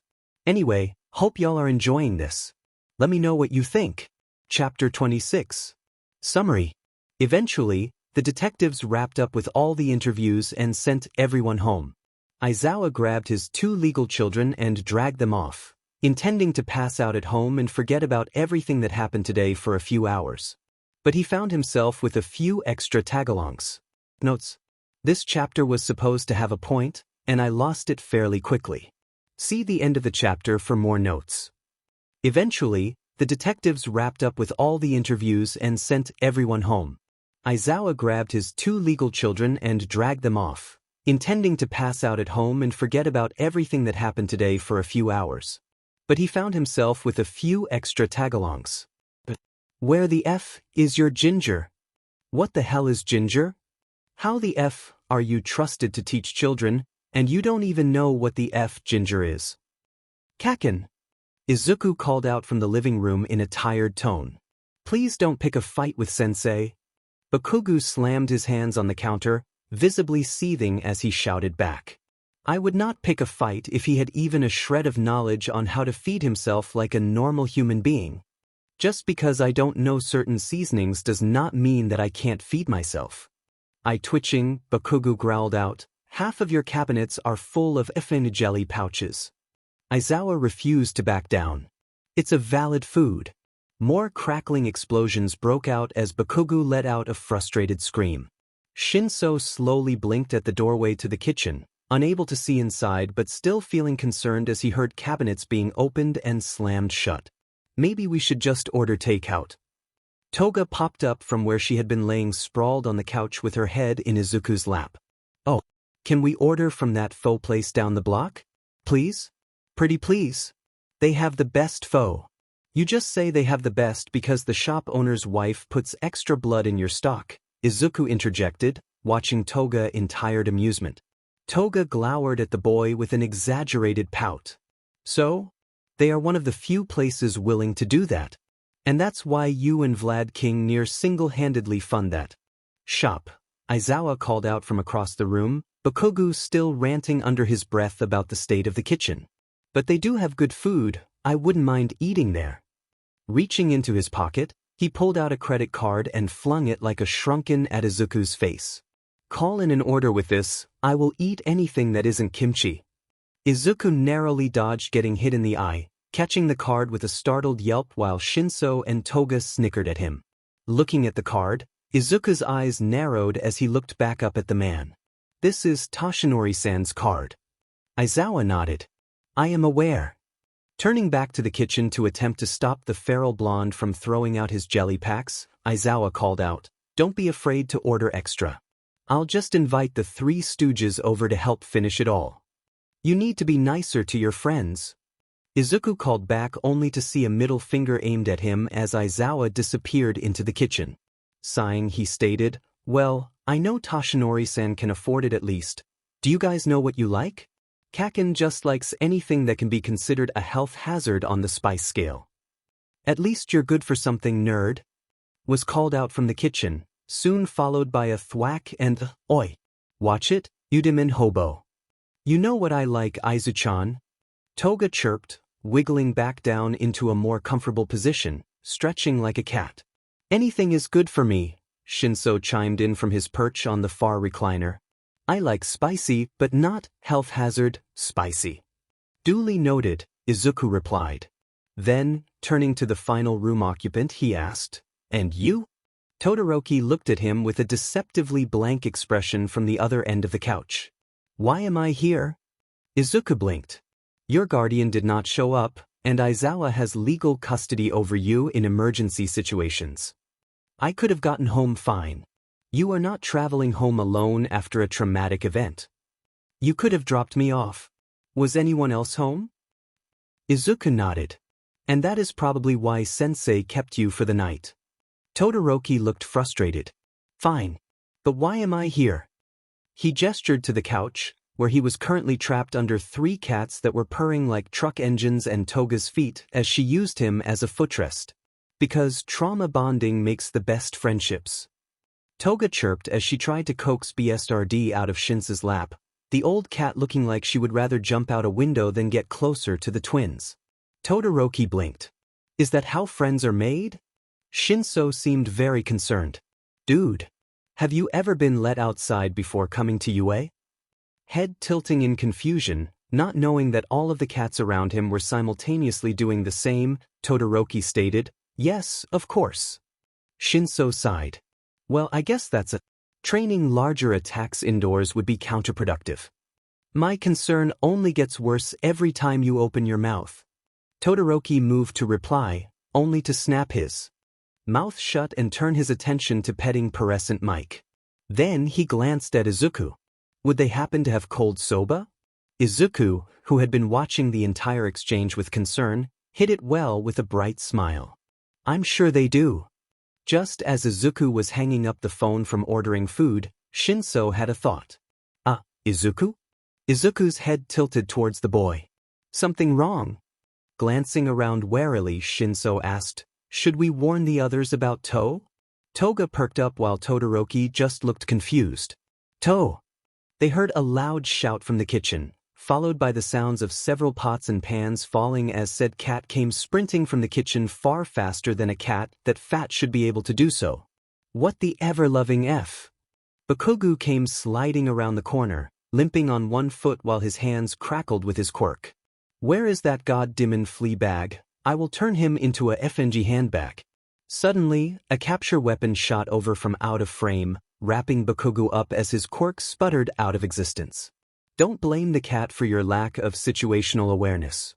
Jerking his head to the side, Bakugu managed to uncover his mouth. Hoboe. They all watched as Bakugu was yanked back through the doorway, the sounds of pans crashing from within kitchen being even louder than before.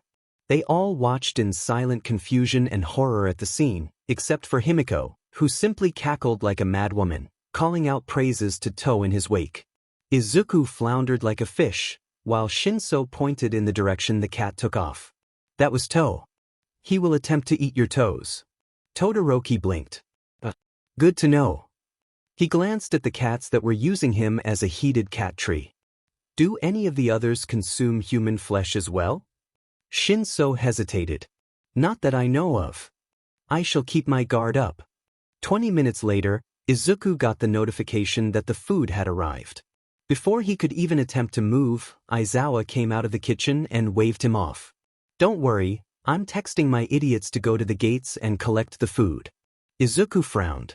1. That's not a nice thing to call your friends, and 2, I can get it myself. 1, whoever tricked you that I was nice is a liar, Aizawa countered with ease. 2, Hisashi and Namuri were already on their way to the gates to meet up with Tensei. They can easily grab the food we so graciously ordered for them. And 3, I'm not the one that pocketed Yagi's card in hopes of ordering more merch. Izuku's face steadily grew redder as everyone stared. How did you know I was getting merch? Bakugo came skidding out of the kitchen. Are you telling me the nerd was trying to steal a DMN credit card? Izuku immediately began to wave his hands in the air. I wasn't stealing. Then what the hell do you call it? It's hard for it to be stealing when the man literally would give Izuku an unlimited card if he just asked. Aizawa cut in. Bakugo's jaw dropped. And Shinsu's head whipped to Izuku. Okay, what? Aizawa shrugged. Yagi has no kids and has just short of adopted Izuku. Izuku responded by burying his face in his hands. Stoop. Toga began to pat his head. Nope. She chirped brightly. Let your less responsible adoptive dad spoil you. Himiko. The less responsible adoptive dad? You mean the man is somehow less responsible than this? Bakugo cut in, pointing at Aizawa, who in turn looked offended. If you think I am above fighting a child, Aizawa said slowly and in a very threatening tone. Keep talking. Bakugo moved to speak, only to suddenly have a phone smack into the side of his face. What the F dash? Izuku held his hands up. I'm sorry, you were about to be a jerk, and I panicked. So you threw your phone at my face? I didn't have anything else. You could have just gotten the F up.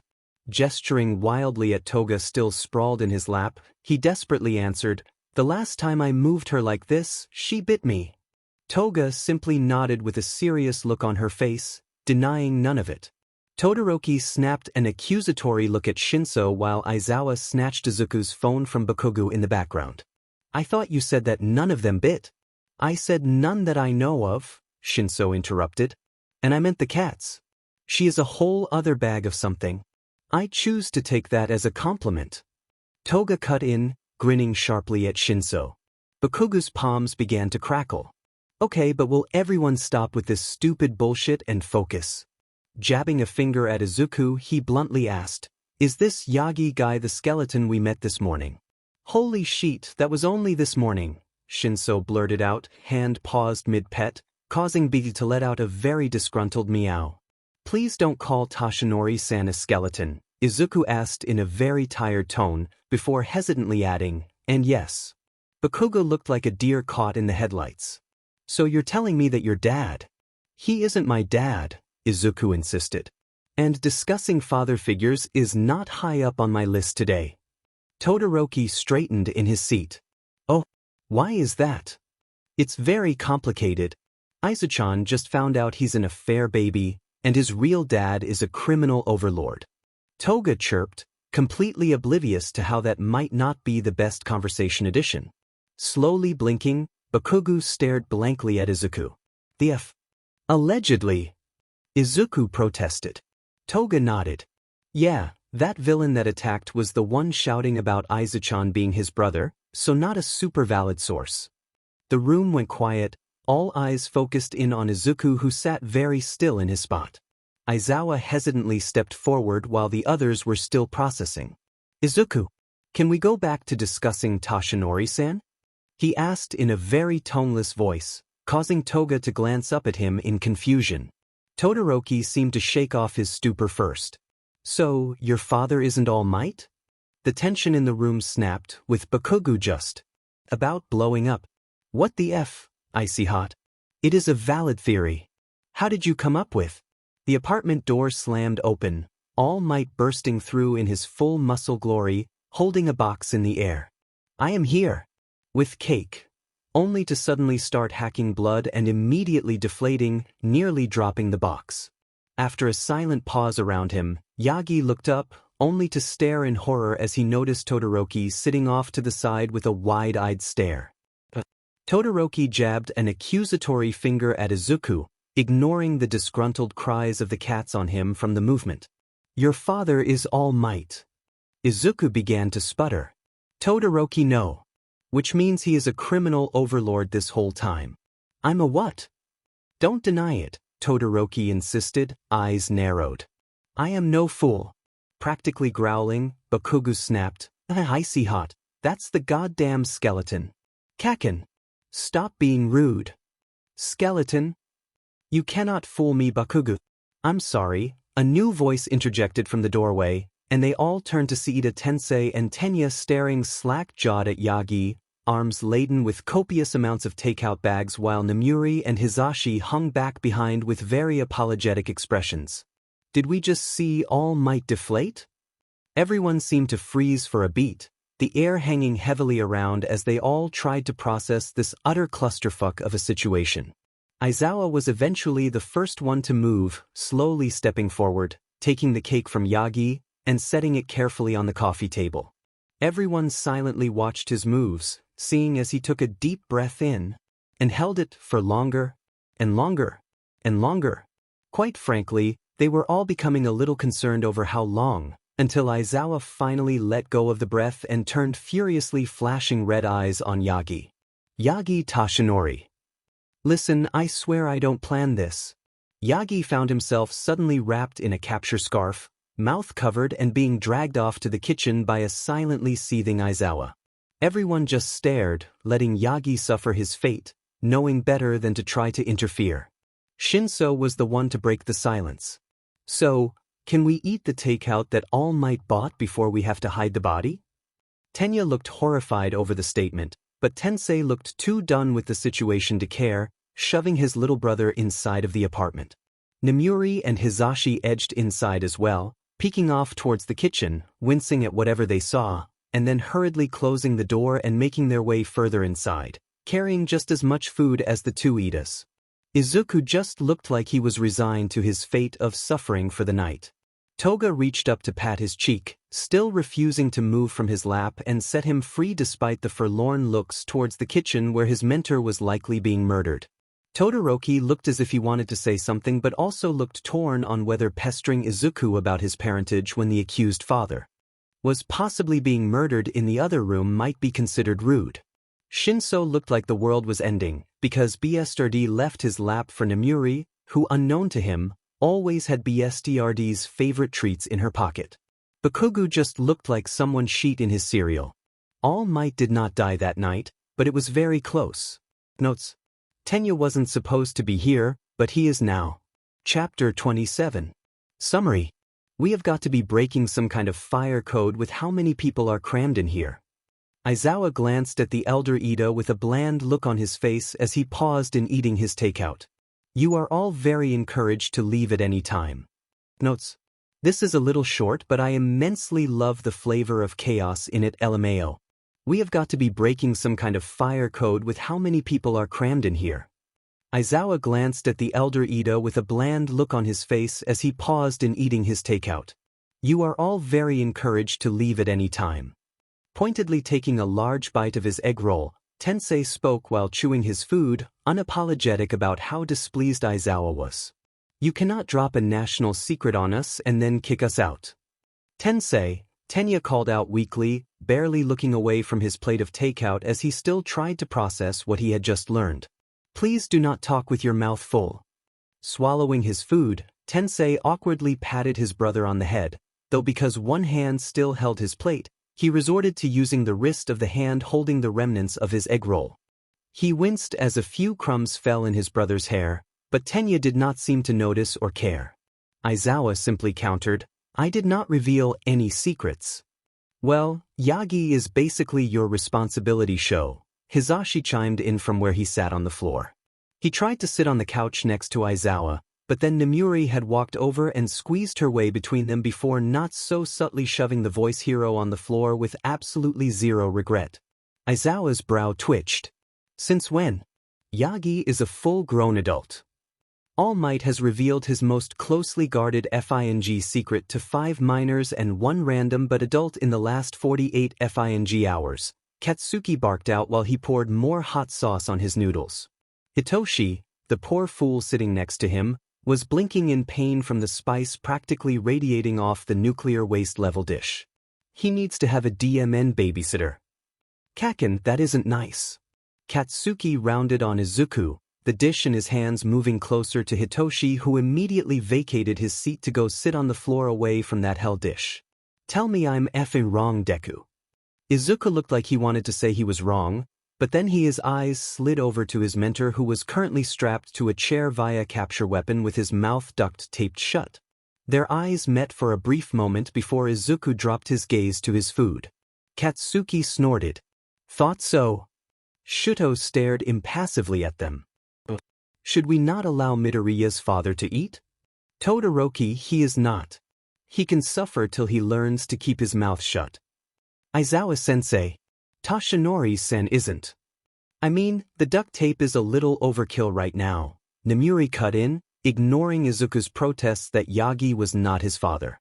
Everyone in this room already knows his secret. Aizawa squinted at her. And he revealed by shifting, not speaking. She continued, not backing down under his stare. So, the duct is useless anyway. Aizawa squinted more. Katsuki broke the staring contest. Hey hell, slamming his dish on the coffee table next to Himiko, who had abandoned Izuku's lap a few minutes prior to sit crisscross on the table and eat her blood and bone marrow foe. Katsuki stomped over to Yagi. Then he grabbed the edge of the tape and yanked. Oh, Yagi cried out pitifully, looking at the boy with a pout and a red mark left across his face from the tape. Did you have to be so rough about it? Did you have to reveal your identity to 6 random people? I am feeling bullied. Oh my god, we are bullying the symbol of peace, Hitoshi muttered under his breath, once more not processing WTF has happened with his life. This is just the adult version of shaming, Hisashi bantered back casually. Which, ironically, doesn't Izuku still have another day of that? I think the exemption clause of minor traumatic events cancelled it out, Namuri countered as she tried to lean against Aizawa. She soon found herself being violently shoved to the ground, only by some miracle not spilling her food. Izuku looked heavenwards. So there is a god. Shuto looked up as well, as if trying to see what Izuku was looking at. Katsuki just let out a snort. He's a demon pro, he can handle a little bit of oi, vamp face. If, are you doing? Himiko looked up from her food, face stuffed with noodles as she pushed a few from Katsuki's plate into her foe. Sorry, Kaken. They just smelled so yummy, I just had to try them with some blood. What the don't call me that. And give me back my food. That is not food, that is a war crime, Hitoshi quipped, earning a death glare from Katsuki as he tried to snatch his plate back from Himiko. She only dodged under his arm with both the plate and the foe, sprinting around to the other side of the coffee table. Get back here. Finders keepers, Kaken. Stop calling me Kaken. Shuto nodded as he watched the chase unfold. May I call you Kaken? Katsuki's feet slipped out from under him and fell face first into the carpet, swearing the whole way down. Shuto blinked. Was that a yes? Katsuki's head snapped up, hands crackling on the ground. No. Oh. Shuto took a long slurp of his soba while staring at the bombastic blonde. Then, after chewing for a second and swallowing his food, he quietly commented, "The carpet is on fire." Everyone began shouting. People began to scramble to get away from the fire or to get water, food being sent. Flying all around in the panic of it all. Yagi's chair was knocked over in the rush only to land him closer to the fire. Shuto watched on in silence, slurping on another noodle till several adults and Izuku came rushing back in with various cups and buckets of water, absolutely dosing the spot on the carpet with far more water than necessary. Tenya still watched the scene with a defeated look. Wet carpet can lead to mold. Tensa, do not fight my baby brother, Shoyuda. It was your boyfriend who broke him. Aizawa looked like he had been slapped in the face, Izuku looking horrified in the background. My what? So you two aren't dating? Thus began everyone now diverting their attention to preventing Aizawa from murdering the elder Ida, followed later by Hisashi telling Namuri that she owed him 1,000 yen, and then they had to prevent Hisashi from being murdered. Yagi, who was drenched from all the water thrown in the area and still stuck to the chair on the ground, cleared his throat for help. No one responded. He resigned himself to his fate. Himiko, The only one whose food was not tossed into the air during the chaos besides Shudo, resumed sitting on the coffee table, eating her horrifying faux amalgamation of blood and war crimes and seeming oblivious to everything around her. Hitoshi quietly wondered if this was supposed to be normal. After a long night of cleaning takeout off of various surfaces of the living room, they all then passed out in random places throughout the apartment, with somehow all of the boys sleeping on futons on the floor of Izuku's room, Himiko in the bed, and all of the adults in the living room despite there being two perfectly good untouched beds. Yagi was shown mercy, mostly due to the fact that if he were allowed to sleep at that angle, he would end up in Recovery Girls the next day and then they would never hear the end of it. But sprawled on the couch was not much better. Hizashi, Nemuri, and Tensei just all ended up passed out asleep in a pile on the floor after arguing who should take Aizawa's room till they fell asleep. Aizawa slept sitting upright in the recliner, somehow. The last to fall asleep and the first to wake up. And the first thing he did the next morning was start 3 whole pots of coffee. The following morning was reminiscent of a zombie march of the living dead at the smell of coffee brewing in the kitchen. Then, as mugs were passed around and grunted forms of communication used, they all found themselves shoved out of the kitchen by Katsuki, who decided to cook breakfast, Aizawa snagging 2 full coffee pots on the way out. As various swear words emanated from the kitchen, along with the occasional complaints such as, "Who the F doesn't have eggs?" They all sat scattered around the room in varying sprawled positions, all looking dead to the world. Izuku shot Tenya with a worried look. "Are you okay, Tenya?" Tenya's face was red and splotchy and eyes very swollen. "Am allergic to cats." His voice was hoarse and scratchy as he quietly spoke. A loud, tone-deaf meow came from the ground next to him as the large mancoon aggressively rubbed against his leg. I woke up to pearlescent mic on my face. Everyone in the room collectively winced. Hitoshi got up, trudged over to grab pearlescent mic and walked away with the cat despite its screams of protest. Tenya looked at Hitoshi like he was an avenging angel.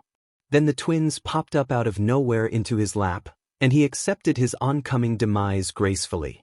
Himiko giggled to herself with a dreamy sigh as she cuddled sleepily into Izuku's side while stroking BSRD. "Your face is all red," she murmured dreamily. "It looks like blood." Tenya looked horrified. Tensei looked like he wanted to be concerned, but was too focused on his coffee. No one else was bothered by the comment. Hizashi decided to speak up. "Do we have eyes on toe?" A loud clang emanated from the kitchen, followed by an even louder, "Motherfucker," and the skittering of claws on tile as the fat calico sprinted from the kitchen once more. Hitoshi, sprawled spread eagle in the middle of the floor and not even flinching at the sound, blandly called out, "Found her." Shudo slowly picked his feet up off the ground to tuck under himself. Aizawa glanced between his empty mug and one of the 2 coffee pots he had procured. He sat the mug down and began to drink straight from the pot. "So, how long are you lot going to invade my home?" Nemuri looked affronted. "My dear Shoyuta, kicking us out so soon? Could you really be so cruel?" Maintaining eye contact, he bluntly replied, "Yes." Then, he took a worryingly long chug from the pot while Nemuri pouted at him.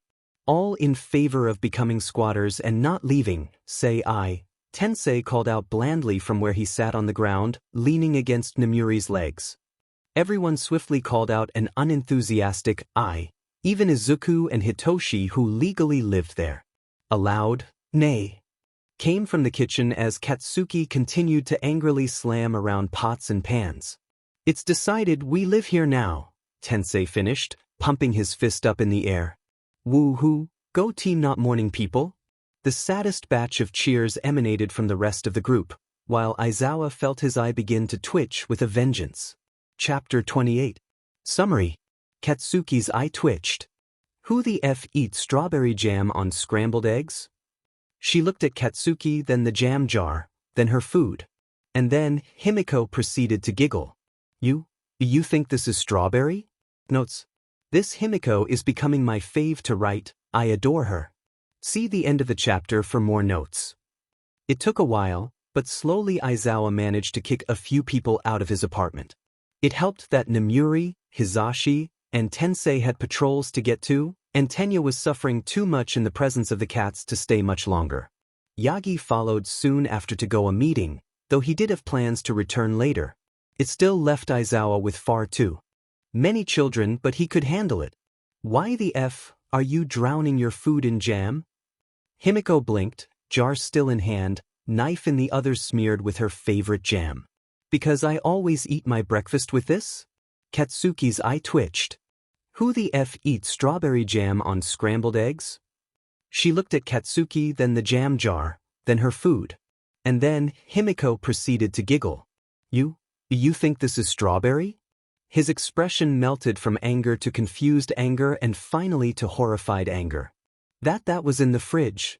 Duh, she quipped, using the knife to scoop out even more of the jam. It would go bad otherwise. Katsuki's face grew red. Is even sanitary? She huffed. It's just jam. He threw his hands in the air. Who the hell even thought to make blood jam? Himiko paused. Blood. Her eyes lit up, gasping in delight. That's such a brilliant idea, Kaken. His hands began to crackle. Stop calling me. Wait, Hitoshi cut in, staring at the plate in mild concern and confusion. If that's not blood, what is it? Her brows scrunched together with a look on her face as if the answer should be obvious. It's cherry, she unannounced as she dumped even more on her bacon. Katsuki let out a mildly concerning screech before snatching up his plate and storming off towards the living room to finish eating. Shudo, on the other hand, stared at Himiko's concoction in utter wonder. I've never had jam before. Himiko looked offended on behalf of Shudo. You have to try some. Oh, I have other flavors too. She then shoved the jar into his hands as she bolted back towards the kitchen, and he could hear her violently rummaging through his fridge. Shudo stared at the jam for a weird amount of time before sticking his finger in and then trying a taste. His eyes lit up more than Aizawa had ever seen since the boy started at UA, and he watched as Shudo grabbed his own knife and began to scoop it out and smear it on his food in the same way Himiko did. Aizawa was still not awake enough to care as Himiko practically slammed into the table with like 8 different jams and knives, letting Shudo put a little bit of everything on his food. Hitoshi looked terrified. Aizawa felt numb. And then, while staring at the abomination of eggs on Shudo's plate as the boy took his first bite, Aizawa wondered aloud, I thought we were out of eggs? Distantly, and by distantly it was the teacher's apartment next to Aizawa, Snipe was rummaging through his fridge, desperately wanting an omelet. No eggs were to be seen, and upon further inspection, his front door looked like it had been blown off the hinges. He just would deal with that later. Izuku was still in the process of waking up, watching on with a bleary-eyed stare as Himiko and Shudo bonded over their apparent newfound love of putting jam on anything. Shudo eyed his mug of coffee for a second, and Izuku could see the look of utter disgust on Hitoshi's face as Shudo scooped a spoonful of mango jam to plop into the cup to stir in. Aizawa slowly lowered his face to the table as Shudo took a long drink, looking utterly pleased with himself before offering it to Himiko. She thankfully declined. I'm not allowed to have caffeine after the last incident with the chainsaw drone. Shudo simply nodded and did not ask any questions to elaborate. Izuku merely let out an amused hum as Hitoshi began to edge away from the pair. Shoveling another bite of eggs into his mouth, Izuku mused that it was weird to have so many people in the apartment. Several had been milling about all morning, and he felt like many were trying to get his attention, but his attention tended to wane until the coffee kicked in or a life or death situation occurred. So he focused on munching on his eggs, which were in desperate need of salt. Suddenly, he sees the salt shaker being handed to him from his peripheral vision. He mumbled out a "thank you" before proceeding to douse his eggs in an amount of salt that would surely piss off Recovery Girl.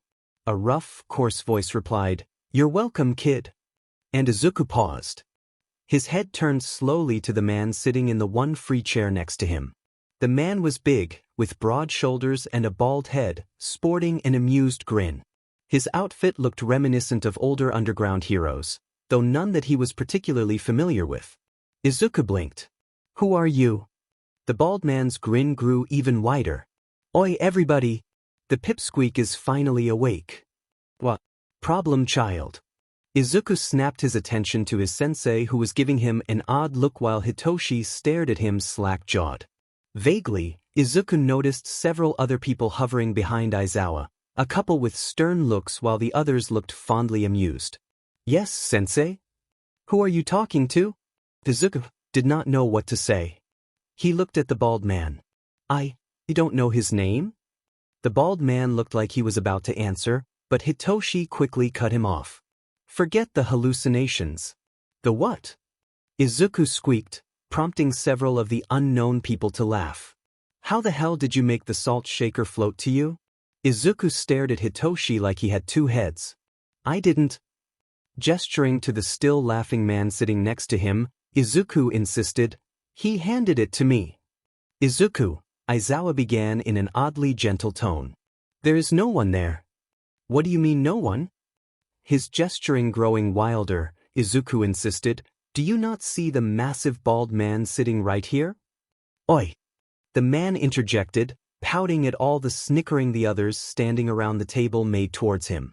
"Why did you have to kick me about the baldness?" Before Izuku could respond, they were interrupted by Katsuki's return to the kitchen area. "But what the hell are you lot going on about?" And by return, Izuku meant Katsuki proceeded to walk through several of the unidentified guests. So Izuku did what any sane person would do in his position. He fainted face first into his eggs and bacon. "Told you we should have done this differently. Putting it off for months, we needed to talk to him. But in front of so many people? They all seemed chill. They all seemed to be children, and not mentally stable ones at that. Please name a single one of us that is sane." "Nana." "Please name a single one of us besides Nana that is sane." Izuku slowly sat up, blinking blearily as his vision came into focus. He appeared to be in some void-like room, sitting sprawled in what appeared to be a stone and very uncomfortable throne. As he glanced around, he realized that there were several others sitting in similar chairs in a circle. "Where am I?" "We're in your head, kid." His attention turned to the familiar bald man sitting on the far side of the circle, giving him the same amused grin as before.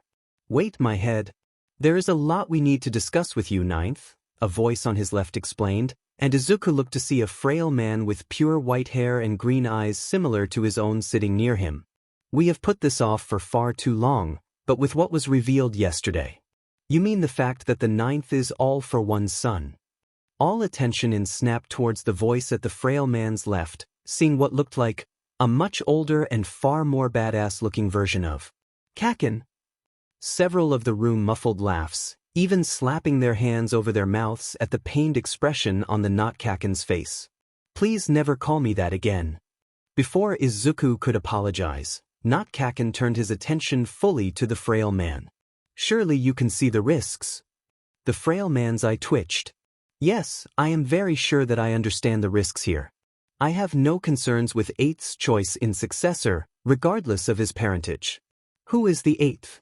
Everyone looked at Izuku in confusion, who looked at all of them with even more confusion. "Why do you keep calling me Ninth? How are you all in my head? Am I hallucinating? Did Himiken spike my coffee again? Did Kaken give me a concussion? Wow, he talks more than First does when you get him started on Prequark comics," the bald one interjected. Izuku sat straighter in his chair. "Who likes what now?" Another man with a ponytail looked exhausted as he glanced towards the frail man who was sitting straighter in his chair as well. "Oh no," Ponytail muttered. "There's two of them. Please tell me you've read some of the Batman comics?" Izuku pleaded as he turned fully in his chair to face the frail man, who he surmised by everyone else's looks to be the first. First huffed. "I had a whole room dedicated to his comics." "You what?" "And we lost them," muttered Ponytail again as he slumped further into his chair. "I blame Diagoro," the one with cracks on his face chimed in. The bald man looked offended, but then resigned. "Okay, yeah, fair." "Himiko." The girl said nothing. "Himiko." She continued to ignore the teacher, just quietly. Continued her self-imposed task. A sigh resonated through the room, and though she did not look up, she could see Aizawa crouching down at her side. "Himiko."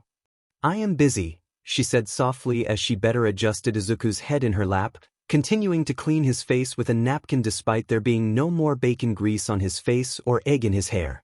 Aizawa looked pointedly at Izuku. I need to check him. He needs to wake up, she simply replied, finally glancing at him with her head still hung low, eyeing him through the curtain of her bangs. And I need to watch him till then. I know you are concerned. He doesn't do this, she hissed. He doesn't have these kinds of visions. Not since. Her words cut off and her gaze dropped back to the boy, one hand cradling his head and the other dropping to his chest where his scar was. Aizawa understood. Not since the last time he nearly died at Shigaraki's hands. Her fingers curled into Izuku's hair. They were shapes then. We didn't think anything of it. But he was talking to someone. And now, her hands gripped Izuku more tightly. He needs to wake up. Which is why we need to take him to Recovery Girl. Katsuki snapped from the side as he stalked forward from where he, Hitoshi, and Shudo had been hovering. So will you just... Before Aizawa could stop him, Katsuki reached towards Izuku. Himiko reacted. And by reacted, she bit his hand. Silence hung through the room for a beat, all while Katsuki froze, having a staring constant with the girl whose teeth were still piercing his hands. Aizawa spoke up. If you use your quirk, I will expel you. Katsuki looked offended. She if he bit me. He tried to pull his hand back. She did not let go. She is still biting me. Perhaps she is related to To, Shudo mused quietly as he observed the scene. Katsuki spun around, hand still stuck in Himiko's mouth. What the F are you on, ICF? To bolted from his spot of having bit Katsuki's toes as the boy in question suddenly began to tumble from jumping in the air due to the bite. Himiko chose this moment to release his hand, and Katsuki hit the ground with a hard thud.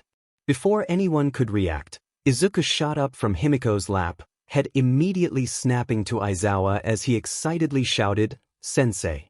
I met the previous holders of my quirk and they want to help me master it, and one of them likes pre-quirk comics like Batman and... Izuku froze, realizing that the other students were in the room staring at him like he had grown a second head. Aizawa's eye twitched. Problem child. Izuku deflected. So why is Kaken bleeding on the floor? Himiko grabbed him in a tight hug. He tried to touch you. Okay. He glanced at Katsuki. I don't recommend that when Himi-chan is around. Katsuki simply laid there on the floor, hand bleeding into the carpet as he stared angrily at the ceiling. I hate you all. Notes. We got vestiges. I finally kind of have a proper storyline for this FIC. So expect a lot of updates in the future. Chapter 29. Summary. Izuku glanced around the room at the other teens currently staring at him. Katsuki was currently sulking on the couch while Aizawa cleaned the superficial bite wound. So, did I miss anything? Notes. Just an announcement to make sure to read the end of chapter notes today. Thank you all for everything. See the end of the chapter for more notes. Izuku glanced around the room at the other teens currently staring at him. Katsuki was currently sulking on the couch while Aizawa cleaned the superficial bite wound. So, did I miss anything? Katsuki started growling. Izuku scooted a bit farther back, despite not being near the blonde. Hitoshi decided to break the awkward growling silence. You mean besides you talking to hallucinations, levitating a salt shaker, passing out face first into your eggs, and then waking up yelling about talking to what was it, previous holders of your quirk, about some bat guy? Batman. Arguably the best pre-quirk DC hero to exist. Izuku vehemently interjected, waving his arms wildly as Himiko cuddled into his side, nodding along to Izuku's statement. Hitoshi gave Izuku a flat look. Izuku. Stop deflecting and explain. Arms dropping, Izuku shot Aizawa a pleading look. The man gave him no pity. You are just as bad as All Might. Learn to fix your own messes and keep your mouth shut. Himiko giggled. Yeah, All Might is pretty bad about keeping things secret. Like about the fact that his quirk is named One for All, and he passed it on to Izuku. Immediately, Aizawa and Izuku's full attention snapped to Himiko. All Might told you about that? Aizawa hissed out between clenched teeth.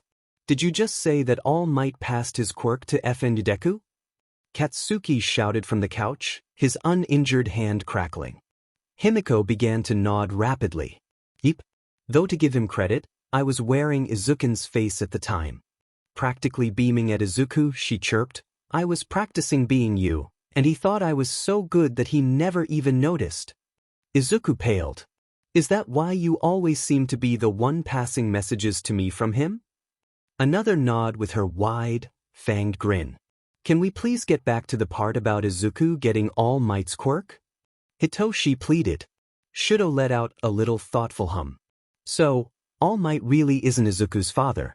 Effing hell, icy hot. The front door slammed open, revealing All Might in all of his muscled glory. I am here, why is everyone looking at me like that? Glancing around in concern, he added in a hushed whisper, Is someone else here? I'm not depowering this time. Yagi Tashinori. All Might gulped. Oh, not that tone again. She could not help but grimace at the sight, watching as Aizawa half-dragged Yagi off to the kitchen with a miffed and exhausted look while Yagi just looked confused. Resisting the urge to sigh, she muttered, I know that Toshi had more common sense than this when he was younger. The man to her right let out a snort. Probably took one to many hits to the OL noggin over the years. Diagoro shut up as Fourth smacked him in the back of the head with a sharp, Don't be rude. This swiftly caused bickering to break out between them, completely forgetting that Nana was even there. She let out a sigh, ignoring the ensuing fight as it was rather commonplace over the past few years. Briefly, she contemplated wandering over towards Yoichi, who was watching second, having an intense staring contest with a pure white cat. She thinks the cat was winning. Third was in the background dealing with two identical cats swatting at him and being increasingly disgruntled that they were hitting nothing, and N nearby edged away from a giant Maine Coon that screamed with increasing volume at him. But then she heard a small and her eyes glanced to the side to see Izuku staring up at her, some confusion on his face. Smiling brightly, she moved over towards the teen who was still sitting on the ground with the girl she believed to be named Himiko at his side. With a warm smile, she crouched down next to the pair and greeted, Hello, Midoriya. I'm glad to finally have a chance to meet you face to face. Izuku looked a tad bit flustered at the warm welcome. You can call me Izuku. Most everyone does anyway. The girl at his side was observing him curiously now, and she could vaguely see all the other teens in the room watching the interaction, likely wondering what kind of conversation Izuku was having with thin air. Izuku then. Unable to resist, she reached up and ruffled his hair. I just have to say, I am so incredibly proud of you and what you've accomplished. Toshi could not have picked a better successor. Even more flustered, Izuku's face was red as can be, and he openly seemed to ignore the shocked gasps and confused sounds the others made at the sight of Izuku's curls moving seemingly on their own. Oh, she and the others were going to have fun with this new freedom. But Izuku cut off her train of thought. You keep saying Toshi. Do you mean Yagi Tashinori? Do you know him? But I forgot to introduce myself. Leaning back a bit and holding out her hand that Izuku thankfully took, she shook his hand firmly and introduced, I am the seventh holder of One for All and Toshi's mentor, Shimura Nana. Izuku's brain seemed to stutter to a halt. Nana glanced between him and her hand, then back at him. You okay there, kid? Then, in a small, quiet tone, he whispered, I need all the blackmail material you have on Tashinori-san and Gran Torino. The purple-haired kid let out a confused sigh, the blonde boy let off some explosions, and Himiko and the dual-toned boy just seemed to nod as if Izuku's request was completely normal. And Nana? A slow, almost feral grin spread across her face. Oh, do I have some stories for you? Well, this explains a lot. Aizawa's brow twitched. Care to elaborate? Hunching in a bit, Yagi let out a nervous laugh. Well, it's just, sometimes young Izuku would act a little different. Nothing too extreme, except for that incident with a blowtorch. The incident with a what? Look, I get it. Yagi cut in, holding his hands up in a placating manner. I've been royally messing things up lately. I should be more responsible than this. Taking a deep breath, Aizawa reached up to pinch the bridge of his nose. It's fine. Not completely fine, but it's understandable. Things have been odd lately. Only a week into classes, and I've already had to rethink my career choices a dozen times. Flashing a small, cheeky smile, Yagi teased, only a dozen. Don't start with me, Aizawa snipped back, though his tone held no malice. His shoulders simply sagged as he gave Yagi an exasperated look. Or else considering might become a little more real. Well, we certainly can't have that. Flashing that bright, goofy and genuine smile of his, Yagi chirped, I would hate to lose your company at you. Aizawa's head tilted, a small smirk growing on his face. Oh really? Any place is colder without you in it. Then, a look of panic crossed Yagi's face, his cheeks flushing red as he began to nervously stutter. Aizawa reached up and firmly but gently knocked his knuckles on Yagi's head, halting the nervous rambling. Any place is colder without you in it too. Before Yagi could begin to address that level of emotions coming from Aizawa, the man in question grabbed his bangs and began to unceremoniously drag him from the kitchen, ignoring his complaints and protests. Now come on, our kid is apparently seeing ghosts that levitate him salt and discuss prequel comics with him. Izuku is what? Dragging him out into the living room, they got to see Izuku staring intently at nothing, before suddenly covering his mouth looking 2 seconds from bursting with barely contained laughter. He didn't. That is the 5th time he has said that and the 5th time he has not given clarification to whatever in the hell someone did, Hitoshi explained to the 2 confused adults watched in baffled silence.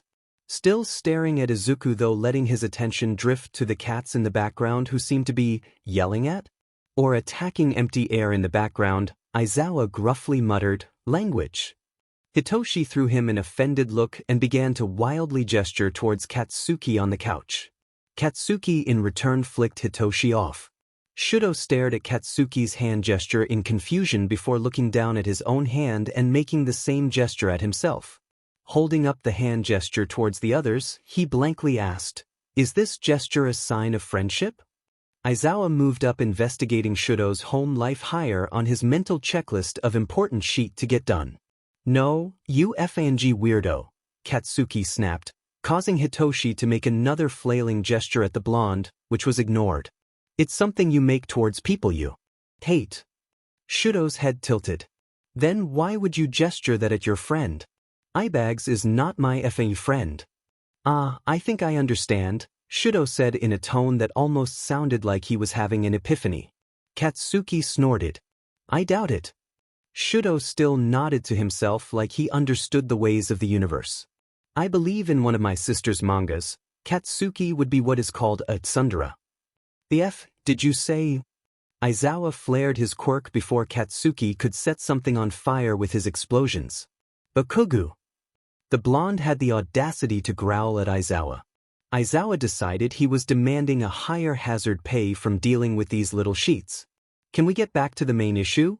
Yagi cut in, pointing towards Izuku who had devolved into full-blown silent laughter, falling backwards into Himiko's lap and acting like he could barely catch his breath. Young Izuku is starting to concern. Tashinori-san. Izuku wheezed out, looking over towards his mentor. Did Gran Torino really scare you so bad that you jumped out of your pants and ran out into the streets? Aizawa made a shocked wheeze, slapping a hand over his mouth in an attempt to try and remain stoic. Yagi just grew very pale. Where did you hear oh no? Still suppressing his laughter while all the other kids snickered, Izuku still clutching his sides in silent laughter, Aizawa asked Yagi between chuckles, oh no. I know who Izuku is talking to, Yagi answered, his tone both reverent and slightly fearful. Nana? Is that you? Izuku finally let his laughter die off a bit, pushing to sit back upright. Among others. Smiling in a soft, sad way, Izuku added, she says, quote, hey there, Toshi.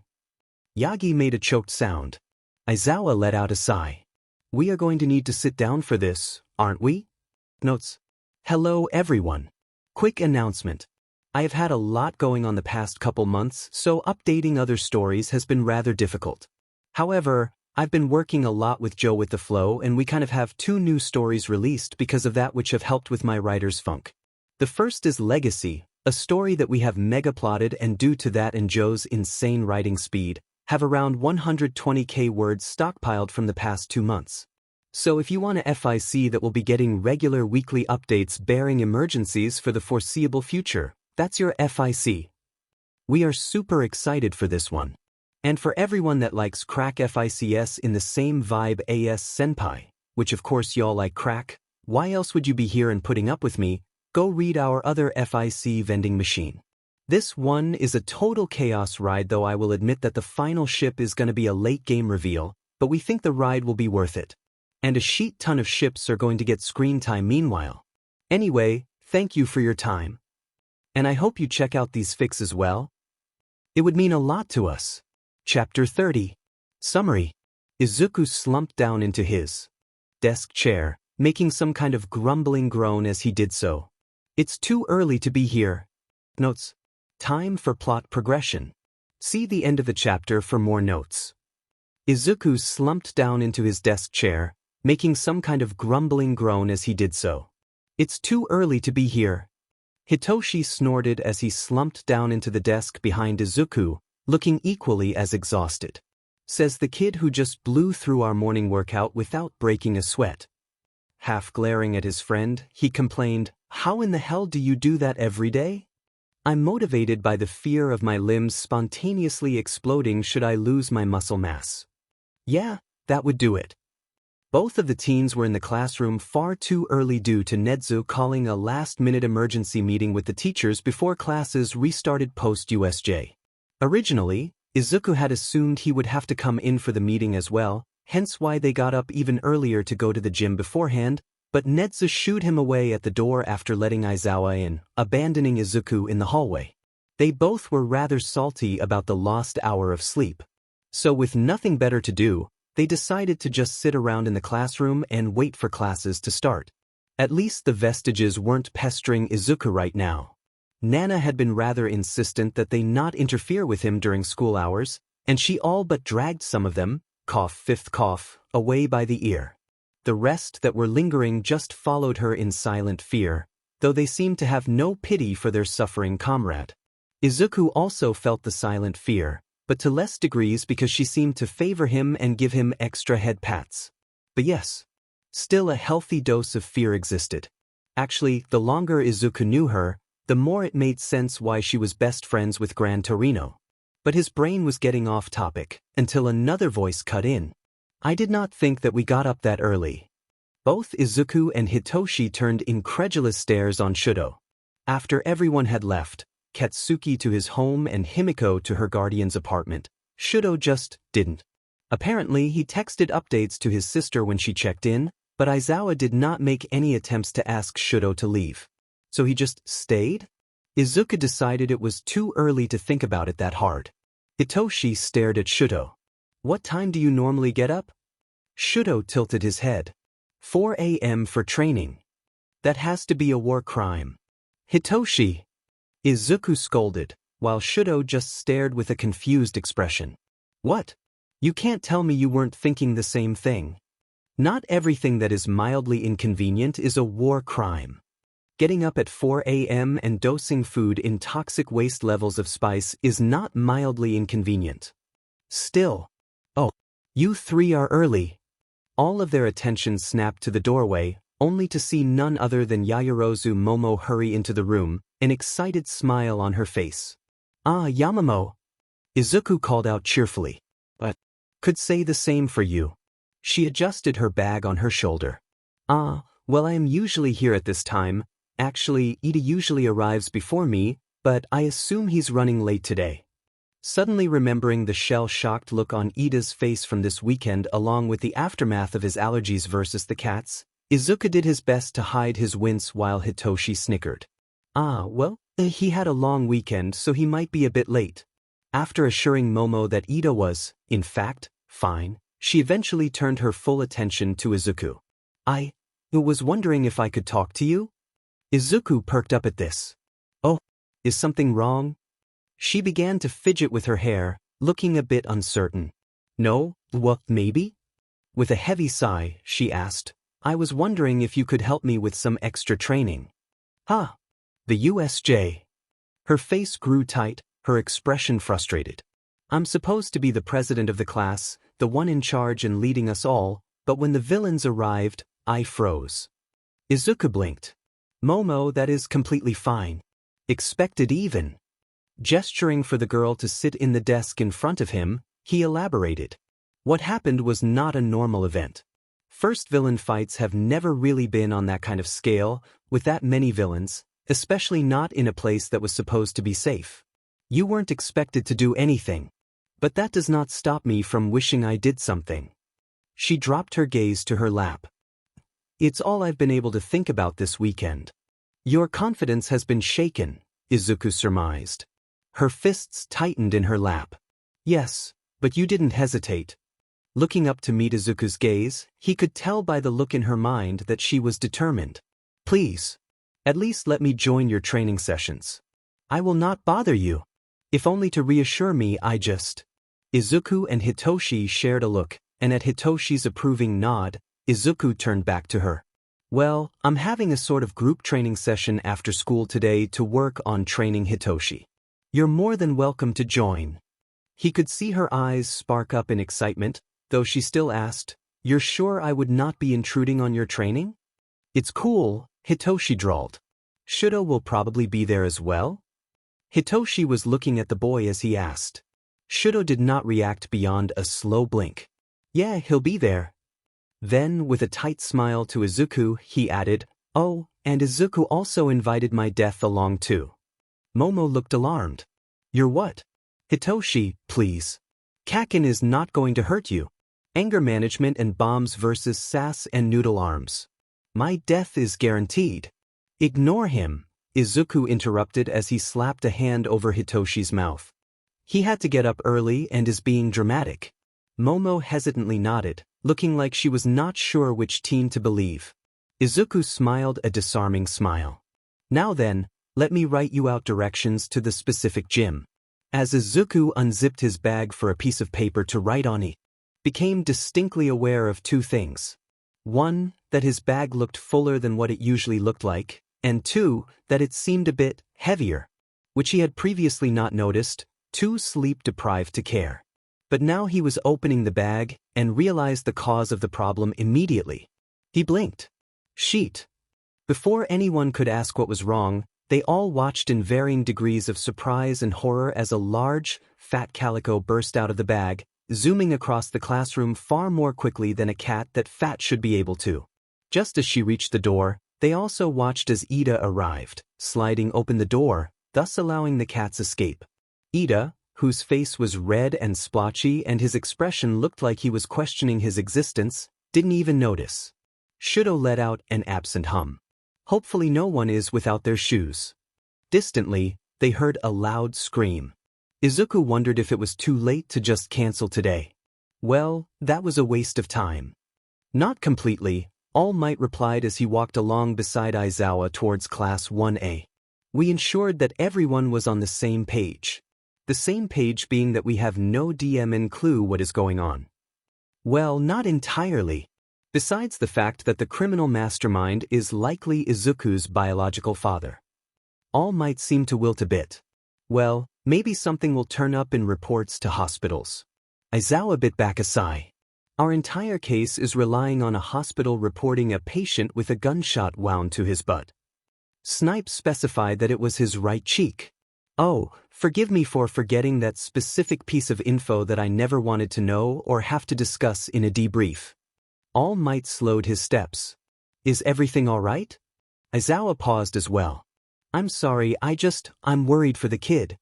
You are not the only one who is concerned, Aizawa. I never said I was, the erasure hero muttered, reaching up to pinch his brow. I just don't like having loose ends. Loose ends get you K, he stumbled over his words, his face twisting up in frustration. Loose ends get you in trouble. With a humorless laugh, All Might drawled, that is something I agree with. Then, slowly starting to walk again, Aizawa following suit, he replied, but for now, we can only focus on what we can control. They both halted in place as they heard a loud bang from down the hall, one very similar to a specific type of explosion they had come to know far too well. Sharing a look, they both took off, already knowing where they were likely going to end up. Skidding around the corner, both paused as Hitoshi came speed walking out of the 1A classroom. He made eye contact with them, blurted out, "It's Izuku's fault," then turned, and walked in the opposite direction as them, likely fleeing the long way to his homeroom. They both shared another look, before Aizawa blurted out, "Rock, paper, scissors?" Aizawa lost. He trudged towards the room, All Might following along at a meeker pace. Throwing. The door open, he was met by the sight of most of the class sans Denki watching Izuku and Katsuki arguing in hushed tones towards the front of the class. Izuku was obviously apologizing, and Katsuki looked miffed, his hands crackling as he waved them through the air in an over-exaggerated fashion. Izuku made eye contact with Aizawa over Katsuki's shoulder as the two teachers entered the room and paled, and Katsuki glanced back to see them before immediately snatching Izuku by the ear and dragging him over. "Oi hobo! The nerd effed up. Kaken, please let go. Tell them and I'll consider it." Kaken. "Bakug, let go of Izuku's ear," Aizawa drawled with a sigh, which thankfully the blonde complied, though not without shoving Izuku closer. "Problem child. What happened?" Izuku shuffled his feet. "In my defense, this was an accident." "Izuku. We had to get up early and I didn't think to check my bag this morning and I didn't notice the extra weight, but there hadn't been any signs up until I opened my bag and the classroom door opened too quickly." "Izuku." Aizawa interjected firmly. "Out with it. Toe is loose somewhere in the building." Aizawa paused, brain processing. Then, "He's what?" Then a series of unfortunate events happened. Aizawa's quirk instinctively flared to life on Izuku. All Might reached forward, saying something, and rested a hand on Aizawa's shoulder. Aizawa, already on edge at the thought of his semi-feral pet being on the loose in a public building, snapped his head around to glare at the other pro. Aizawa's quirk was still on. All Might went up in a puff of smoke, before reappearing in his small Might form. Everything in the room was silent, and then both teachers slowly turned in horror towards the rest of the class. All of whom were staring in justifiable, shell-shocked silence, sans Katsuki who looked sad, Shudo who looked unaffected, and Tenya who still looked half dead from allergies. All Might coughed. "At least it wasn't my fault this TI. Do not finish that sentence, Yagi." Yagi wisely shut up. That's the moment that Kaminari slammed the door open and came sprinting into class. "Sorry I'm late. I short-circuited another alarm clock. Oh. Hello." The teen blinked at Yagi, clearly confused. "Are you a teacher?" The entire class looked ready to say something. Aizawa glared them into silence. Izuku saved the day. Well, this is Yagi Tashinori, All Might's secretary." Yagi caught on quickly. Well yes. That is me. The secretary. I'm here. Here to assist All Might." Kaminari blinked. Then he grinned. "Oh cool. Nice to meet." "Sit down, Kaminari," Aizawa snapped, and the blonde yelped before sprinting to his seat to do so. Aizawa turned to Yagi. "You're in charge." "What? Consider it a promotion." "But you lost the rock, paper, scissors." Aizawa ignored him. "Problem child with me. Sensei, maybe I should switch with Tashinori-san. You set a semi-feral cat loose in a school with a rodent as the principal." Izuku looked even paler than before. "I will call Himiko to help look." "You do that." Aizawa pulled out his own phone. "While I have to explain to my boss that he is at risk of being hunted." "It's just one house cat," Ajuru called out, scratching his head. "Surely the principal will be fine." Aizawa slowly closed his eyes. "Ajuru, would you like to be the one to hunt down Toe?" A scream echoed through the halls, someone shouting, "My Toe!" And everyone froze in place. It was made worse by Shudo quietly muttering, "He strikes again." Ajuru suddenly looked unsure. Aizawa nodded. "Thought so." Capture weapon shouting out to snag Izuku, Aizawa proceeded to drag him out of the classroom. "Yagi, nothing better be on fire when I get back." 2 of them have fire-based quirks. That sounds like a you problem. And then the door was slammed shut. Yagi hesitated, staring at the door in defeat. Then he slowly turned back to the class, several of them still staring at him in shock, others looking between him and Kaminari. Kaminari was still oblivious, trying to balance a pencil on his nose. Yagi forced on a smile. So, anything you would all like to discuss? Midori Protection Squad. Ashido has kicked Kaminari for 10 minutes. Ashido, am I hallucinating or did All Might just deflate? Zero. Unless it was a mass hallucination, no. No, you are not. Ashido, good to know. Kirishima, why did you kick Kaminari?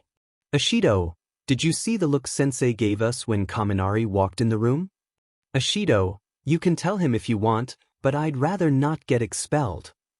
Ajuru, would he really expel us over that? Jairu, would he expel us over revealing what is essentially a national secret to the one person in our class who probably has zero filter and regularly shorts himself out? Ajuru, okay, you have a point. Yaoyorozu, I think it's best to keep it a secret for now. Ida and I can speak with Aizawa-sensei later about how to proceed. Hagakure, Ida doesn't really look alive enough for any type of conversation right now. Yaoyorozu, I will speak to sensei later about how to proceed. Sadu, did anyone else know about this? Todoroki, myself, Izuku, and Kakinu. Bakugu, god damn it, half and half, don't effing tell them that. Todoroki, but they asked? Shuji, I'm afraid that Kaminari was not the one most at risk to spill secrets. Bakugu, and don't call me Kaken. Todoroki, but Izuku and Himiko call you Kaken. Bakugu, I didn't FNG give them permission. Todoroki, so, if they can call you Kaken without permission, then I should be able to call you Kaken without permission. Bakugu, no you if you should not. Cat Cryptid has renamed Bakugu to Kaken. Kaken, I will end your bloodline. Cat Cryptid, and I will thank you. Cat Cryptid, also what's this about national secrets? Ashido, shoot, I forgot you were in the chat. Todoroki, Hitoshi knows too. Cat Cryptid? Todoroki, I forgot to include you earlier. Cat Cryptid, again. Cat Cryptid? Kaken, Aizawa accidentally shrunk All Might in front of the entire DMN class. Todoroki, minus Kaminari. Cat Cryptid, at this rate, all of Japan will know by next week. Jairu, I barely know what's going on but even I have to agree. Yaoyorozu, alright, we will discuss more later. Now, everyone please focus on All Might Sensei. Yaoyorozu, I mean Yagi-sensei. Yaoyorozu, I am just going to go back and delete this conversation so that Kaminari does not see. Yaoyorozu has deleted 38 messages. Kaken at Cat Cryptid fix my DMN name.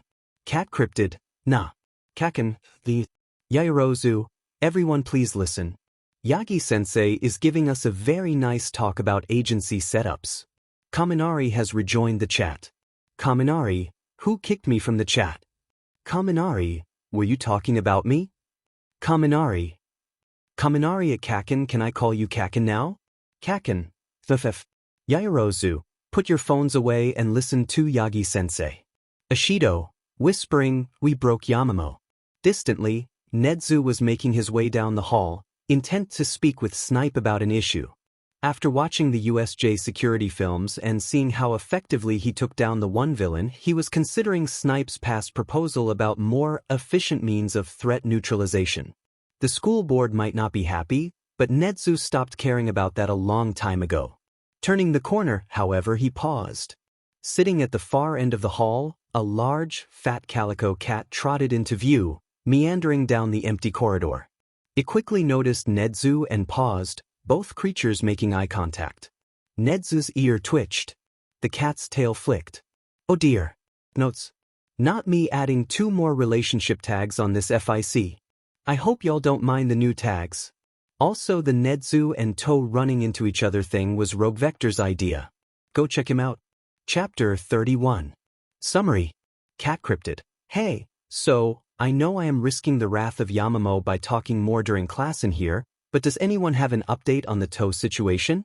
Cat Cryptid. As funny as it is seeing my class slowly become more and more paranoid, I'm starting to get a bit concerned. Notes. Oh, I live. Sorry for being gone so long. It's been a weird few months anyway. Enjoy. See the end of the chapter for more notes. Midori Protection Cult. Cat Cryptid. Hey, so, I know I am risking the wrath of Yamamo by talking more during class in here, but does anyone have an update on the toe situation? Cat Cryptid. As funny as it is seeing my class slowly become more and more paranoid at the distant screaming, I'm starting to get a bit concerned. Kakin. The nerd still hasn't found the demon as far as we know. Cat Cryptid. Welp. Cat Cryptid. Anybody have some steel-toed shoes they could loan me? Todoroki. Perhaps Toe is fighting for your title as the school's Cat Cryptid. Cat Cryptid. He can have it, I forfeit. Yaoyorozu boys. Cat Cryptid, and then shutting up now. I think it would be best to split. Izuku gave his teacher a horrified look. Do you want me to die? Because that's how you die. Aizawa snorted. 1. This isn't a horror film. Turning a corner, the pair was met with a very small puddle of blood paired with partial footprints that looked as if the victim was doing their best to 1-foot hop towards Recovery Girl's office. And secondly, the main character at least survives to the final showdown. And what makes you think I'm the main character? Izuku, your life is like an anime that got horribly off track with increasingly ridiculous filler plots. Point taken. Another snort, the man shaking his head as he turned fully to the boy. Regardless, I need to make an announcement to the school for students to keep their shoes on for the foreseeable future, and probably explain in the teacher chat what is going on. We really should have done that first. Forgive me for hoping to avoid having to tell my coworkers that my problem child set loose a demon on the school. It was an accident. Accident or not, we are dealing with the consequences. Turning away and heading off towards the office, he called out over his shoulder, You are authorized to do whatever it takes to hunt down Toe, just keep the property damage to a minimum. I still think splitting up is a bad idea. Then call in reinforcements. Izuku paused, thinking for a moment before an idea struck him. Reinforcements. Things were going quite smoothly in Yagi's opinion. Of course, some of the students were being distracted by their phones in the beginning, but Yaoyorozu seemed to handle that with a few swift and quite frankly aggressively typed messages. Then everyone seemed to drop their phones or shove them into their bags quickly after that. But yes, everyone seemed very intrigued by his discussion about the process of setting up and running an agency. Granted, he was skipping over the mundane bits like paperwork and taxes, but he did mention the need to build up a name and gain financial backers before even attempting to build one. Unfortunately, all good things must come to an end. And by end, he meant a vent flinging open above his head and the principal flying out with a high-pitched, animalistic shriek. Yagi let out his own shriek as Netsu landed on his head, falling to where he was only hanging on by Yagi's bangs, and Yagi hunched over as he began to hack up blood into a waste bin, narrowly avoiding hacking straight into Netsu's face. Naturally, the entire class began to panic. Several people screamed, quirks were accidentally fired off. Ochako jumped forward in surprise and accidentally hit Ida with her quirk. Still dead from allergies, Ida floated up without a care and hit Azui, whose tongue shot out and smacked Mina in the back of the head, resulting in acid spewing on Aoyama's chair, prompting him to fall with a dramatic scream. Aoyama blasted a hole in the ceiling. The hole was above Kaminari, who set off his quirk in surprise and shocked.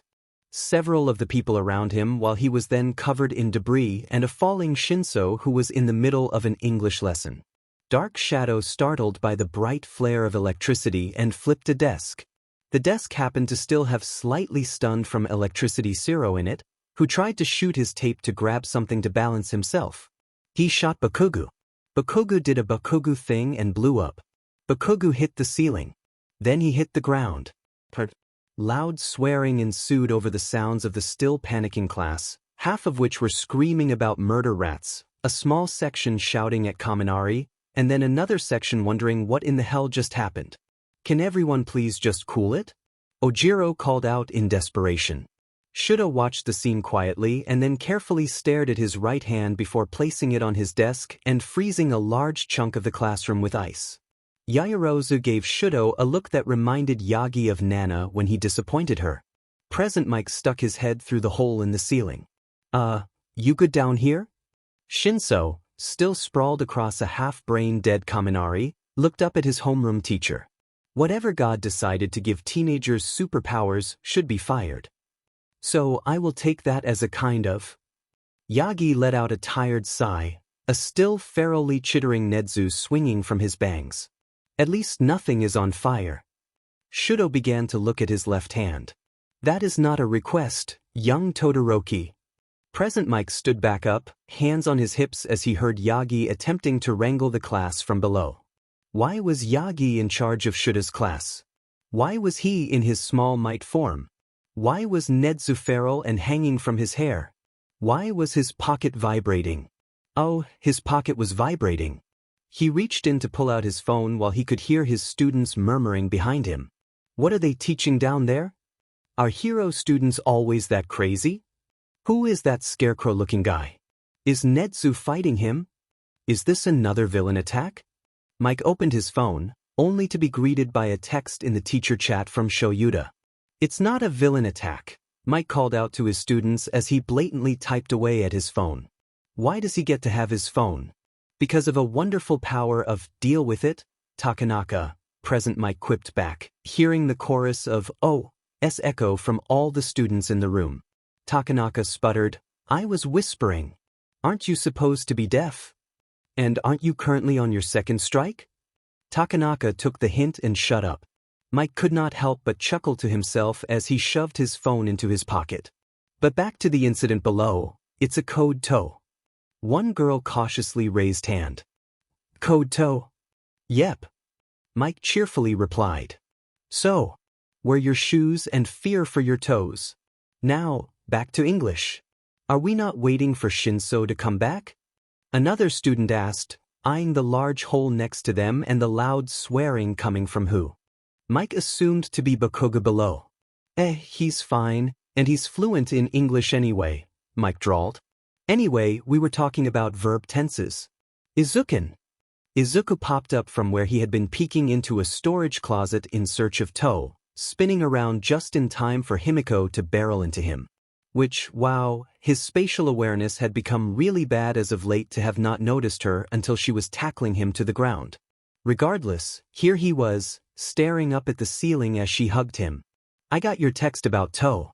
I brought some gadgets to help with reconnaissance, like some drones with cameras we can pilot through the vent system. Is this your hero boyfriend?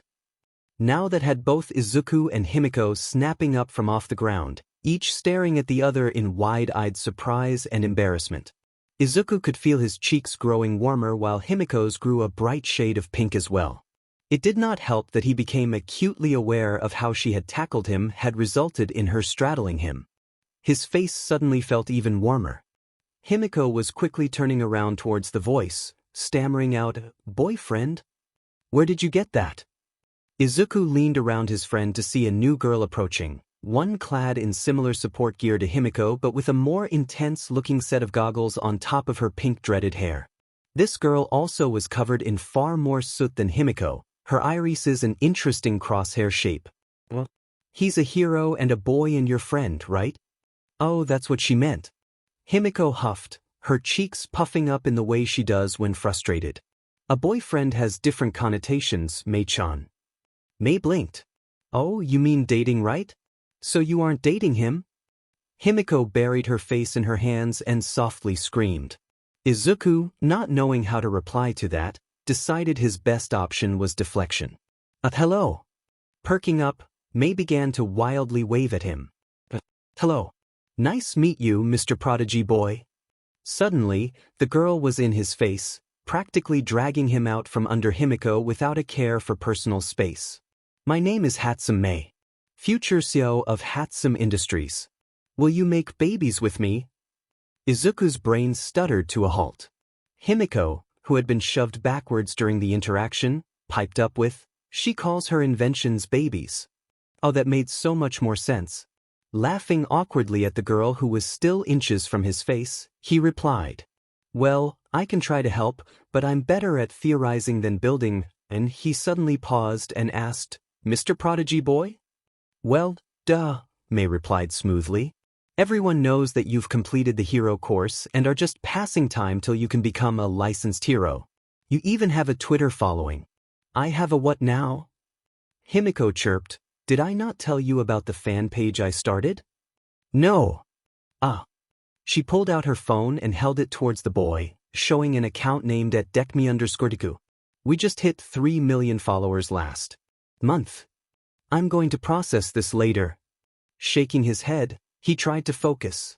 It's great to meet you, but we need to focus.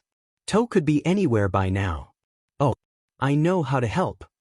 With that, Mei whipped off a large device from her back, pressing a switch and causing it to start shifting into Tada. Izuku stared, mortified.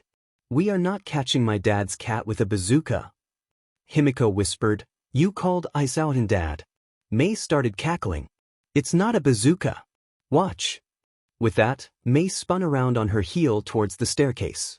There, they could see Snipe casually making his way down the stairs, distracted by a ping on his phone.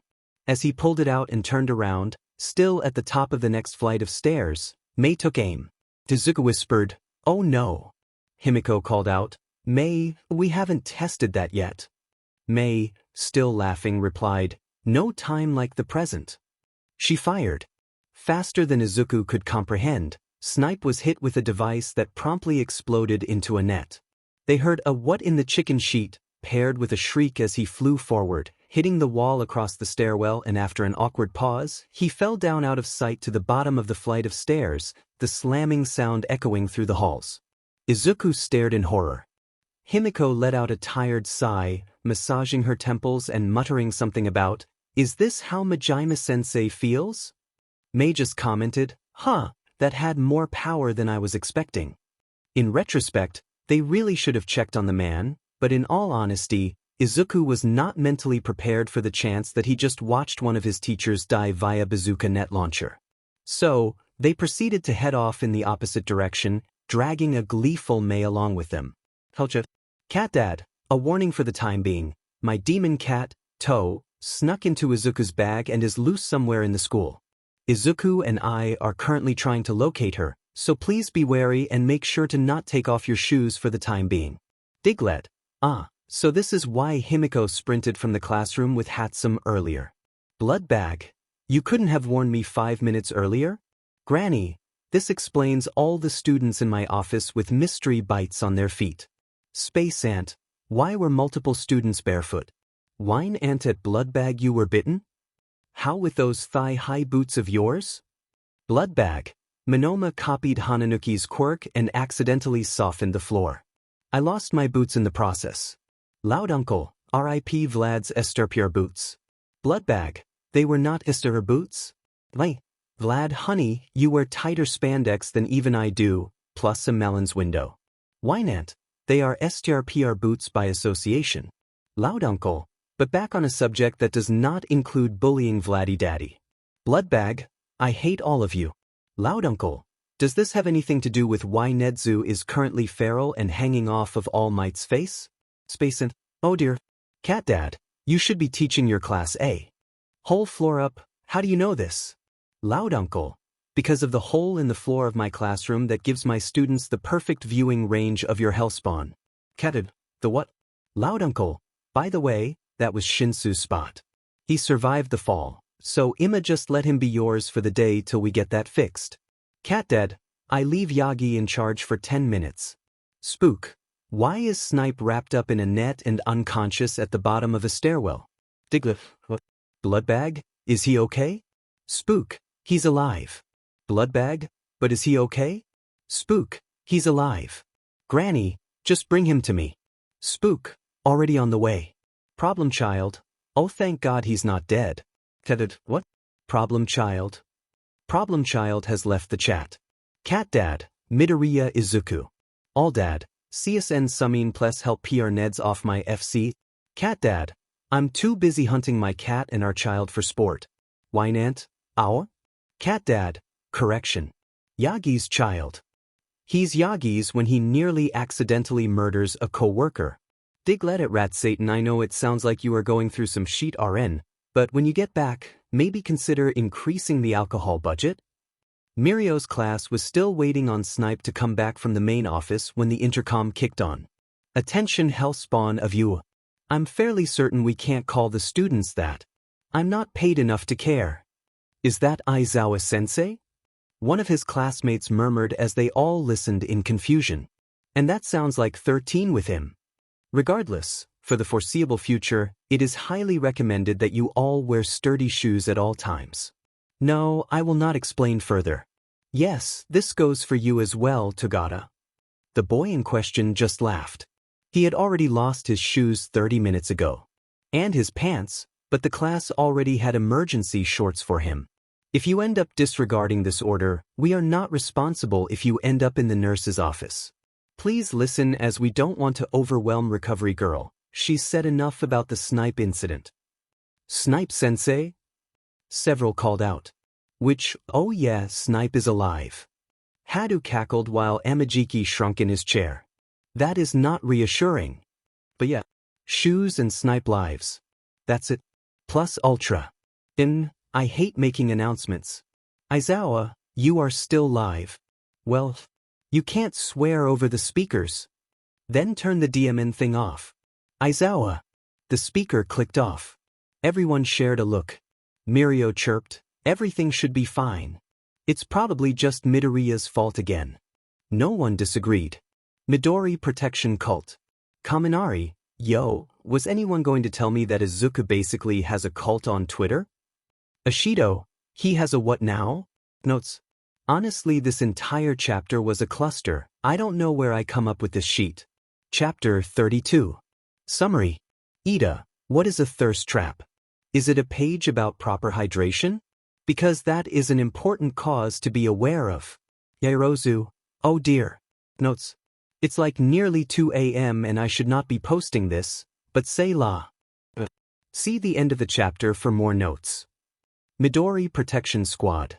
Kaminari, yo, was anyone going to tell me that Izuku basically has a cult on Twitter? Ashido, he has a what now? Kaminari, there is a fan blog called @deckme_Deku and honestly, I'm not going to be able to look him in the eye later. Ida, it is wonderful to see that our senpai is being appreciated by fans, but why on earth would someone start a fan page wanting him to hit them? Zero, good. Uraraka, Ida, never go on the internet. Cat Cryptid, insert GIF of Anna and Kristoff, with Kristoff saying, I'm gonna tell him, GIF. Hagakure, don't you dare. Ashido, oh my god you guys, the fan page is full of thirst traps. Ashido, these pics put the S in cinnamon roll. Kirishima, so manly. Aoima, oh? I am intrigued. Ida, what is a thirst trap? Is it a page about proper hydration? Because that is an important cause to be aware of. Yairozu, oh dear. Hagakure, oh yeah Ida, you totally got it. Ida, wonderful. Perhaps we should all start our own thirst trap pages. For the betterment of society. Todoroki, I will start one with you Ida. Ida, thank you for the initiative, Todoroki. Is anyone else interested? Kaken, I can't leave you fuckers alone for 10 DMN minutes. Kaken, that is not what a FING thirst trap is you dunderheads. Kaminari, Kaken, can't you let us have our fun? Ida, wait, so if that is not what a thirst trap is, then what is it? Uraraka, Ida, just live in your blissful ignorance.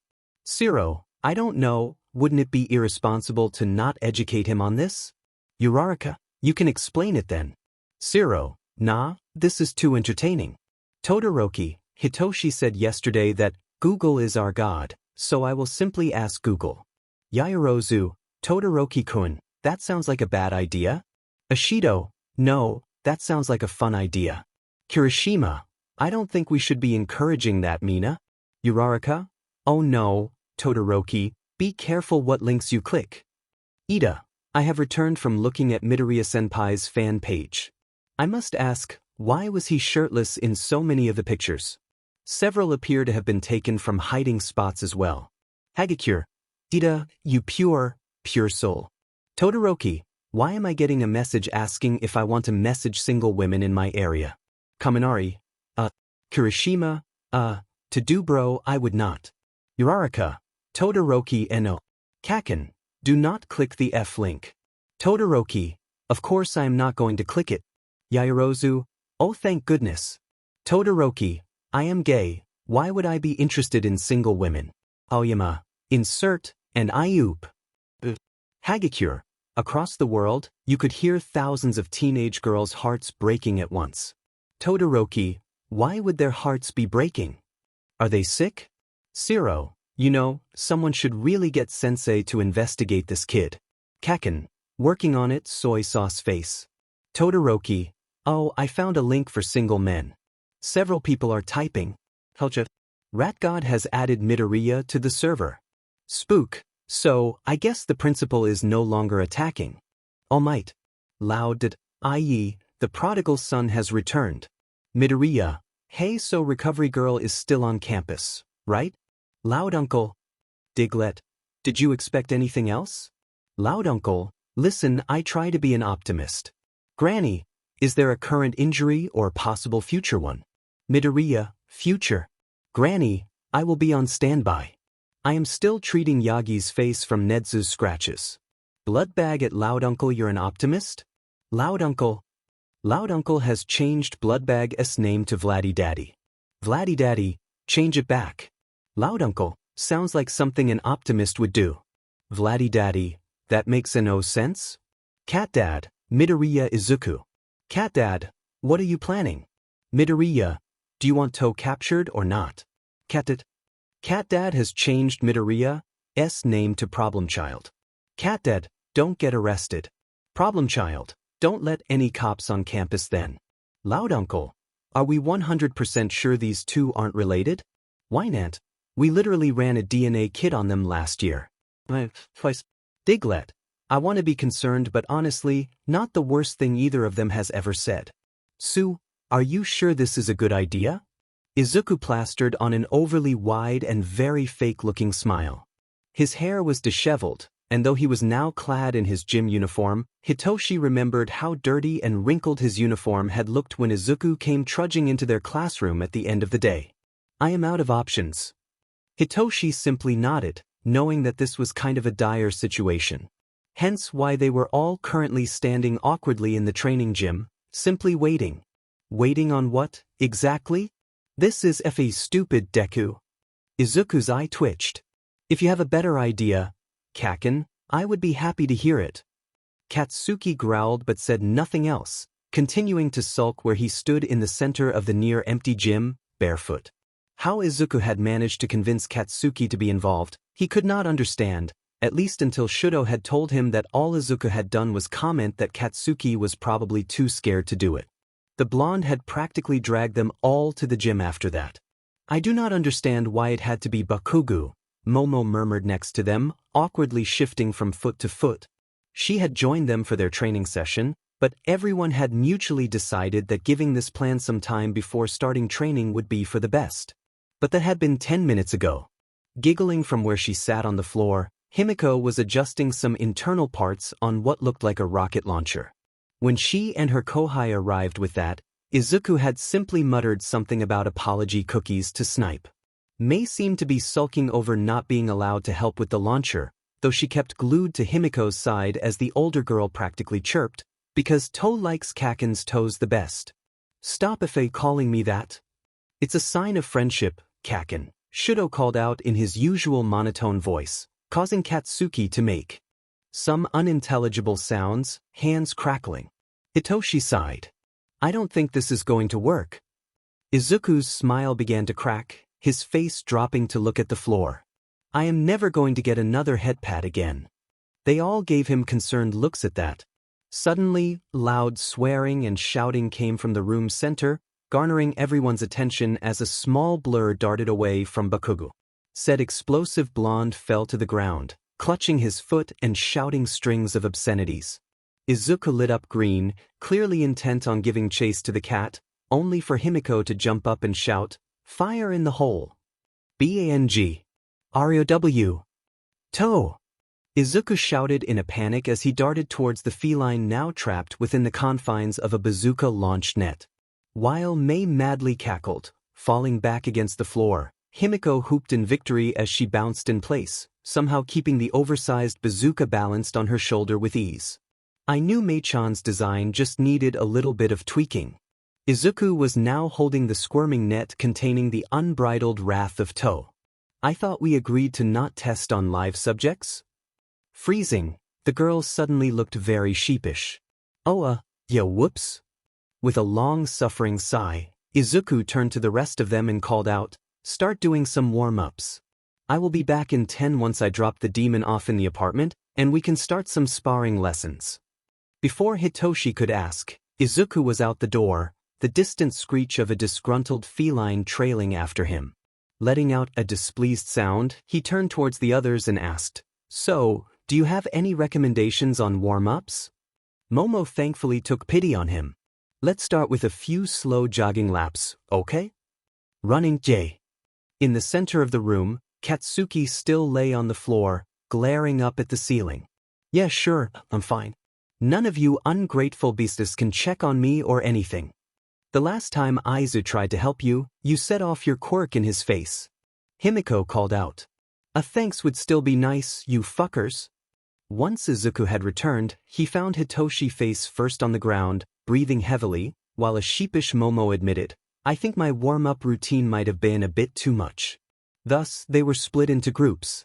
Mei and Himiko had already wandered off to the support labs taking the bazooka with them, which no one could decide if that was a good or bad thing. Still, it meant less people to have to work with, so Izuku started sparring lessons with Momo and Katsuki while having a recovering Hitoshi paired with Shudo off to the side to practice Hitoshi's quirk. "Shudo already knows how your quirk works because of the USJ," Izuku had quietly remarked. "So he should be a safe person to practice with." Hitoshi squinted. "And if I end up fighting him in the festival? Maybe you can use this time to figure out how to make him laugh?" And now here Hitoshi was, sitting crossed-legged in front of Shudo, trying his best to work through the list of commands Izuku had given him to test on the odd teen. "Okay, so, pull a strand of your hair." Shudo reached up and yanked a chunk of hair, breaking the control Hitoshi had over him instantly. "Sheet!" Hitoshi blurted out. "I am so sorry, I didn't mean to yank that hard." "It's fine," Shudo replied, clearly unbothered. "It did not hurt that much." "Still, you have seen my face, correct?" Hitoshi made a startled sound that sounded like a mix of toad croak and a chicken squawk. How did you just say that so easily?" Shudo tilted his head, somehow making his blank face look confused. "What do you mean? It's simply my face." Hitoshi shook his head, reaching up his hands to massage his temples. "Never mind. If I didn't know any better, I would say you've been trolling us. But that's crazy, right?" Shudo twitched. "Yes." His eyes began to glaze over, his blank expression relaxing as his shoulders lost the tension that Hitoshi had not noticed before. Squinting at the teen, Hitoshi carefully asked, "Answer my next questions truthfully." Shudo simply let out a small hum, seeming to accept this order, so Hitoshi continued, feeling the pressure in his head begin to build. "Are you bullshitting us with this traumatized kid act?" The pressure built, and Shudo's mouth moved with no sound coming out. Hitoshi tried another tactic. "Answer the questions by nodding yes or no. Nod yes if you understand." A nod, so a yes for now. Hitoshi pressed further. "Are you putting on an act?" "So, all the times you've been acting dense was fake?" "So, you aren't some sheltered and traumatized kid?" Shudo hesitated. Then he shrugged. "What in the hell is that supposed to sheet?" Hitoshi lost control at that point, his head sharply hurting as he clutched his temple. Shudo came to suddenly, blinking away the dizziness and shaking his head as he pulled himself back into awareness. Then, with a defeated sigh, he half-heartedly asked, "Shouldn't you have a bit more consent before poking people about personal matters?" Scowling, Hitoshi countered, "Shouldn't you be more careful about playing up the traumatized and emotionally stunted teenager act?" Shudo looked away. "In my defense, I've been doing this for years, and no one did more than give me horrified looks. Dude, Aizawa is one more concerning comment from you away from forcefully kidnapping you and squaring up with whatever parental figures you have. I would say that's a bad thing, but I would honestly pay to see him kick Endeavor's butt." Dropping his head into his hands, Hitoshi muttered, "Why is it even weirder to hear you swear rather than Izuku?" "Probably because Izuku is more open about his gremlin energy," Shudo replied with a shrug, leaning back to brace himself on his elbows as he looked casually up at the ceiling. "I find the subtle approach more appealing." Hitoshi snapped his head up to stare at him with squinting eyes. "Why?" "Because the reactions tend to be more horrified." "No!" Hitoshi snapped. "Why the act? You clearly have some social understanding, but why did you shrug about the sheltered and traumatized question?" "Just why?" He wildly gestured at Shudo. "This?" Shudo looked away from the ceiling and towards Hitoshi, head tilting as if he were assessing the boy. Then, in a slow, careful voice, he asked, "How familiar are you with quirk marriages?" "Prepare to die, ponytail." Frowning in distaste, Momo muttered, "How crude." Katsuki let out a snort as he braced himself on the other side of the sparring ring, rolling his shoulders. "It's not my fault you've been cooped up in your high and mighty tower for most of your life, princess." At this, Momo visibly bristled. "Princess?" A slow, slightly feral grin began to spread across Katsuki's face as he chuckled. Did I hit a nerve, princess?" Momo was about to snap back, until Izuku cut in. "Kaken, please stop taunting your opponent before we've even started." If she is gonna let herself get riled up so easily over a few words, Katsuki snapped back, never taking his eyes off Momo. Then she would never survive in the real world against villains. Momo firmly shut her mouth, choosing to silently glare at her opponent with a scowl. Katsuki's grin simply grew wider. Izuku sighed. "Please, don't be a JRK. Also, before we start, I have a rule. I want you both to fight quirkless." "Huh? You heard me, Kaken," came the terse reply. "I want a baseline of your skills, and then we can build from there. Throwing quirks into the mix complicates things." Katsuki still looked ready to protest, so Izuku threw out the tried and true method. "Unless you think you can't win without your quirk?" "What did you say, you little sheet?" Yes, tried and true. You fell for that just 10 minutes ago with the cat," Momo murmured as Katsuki still ranted at Izuku, completely oblivious. Clearing her throat, she called out, "May we start soon? I cannot stay here all night." Rounding on her, Katsuki fell into a fighting stance. "Fine then, I'll make this quick."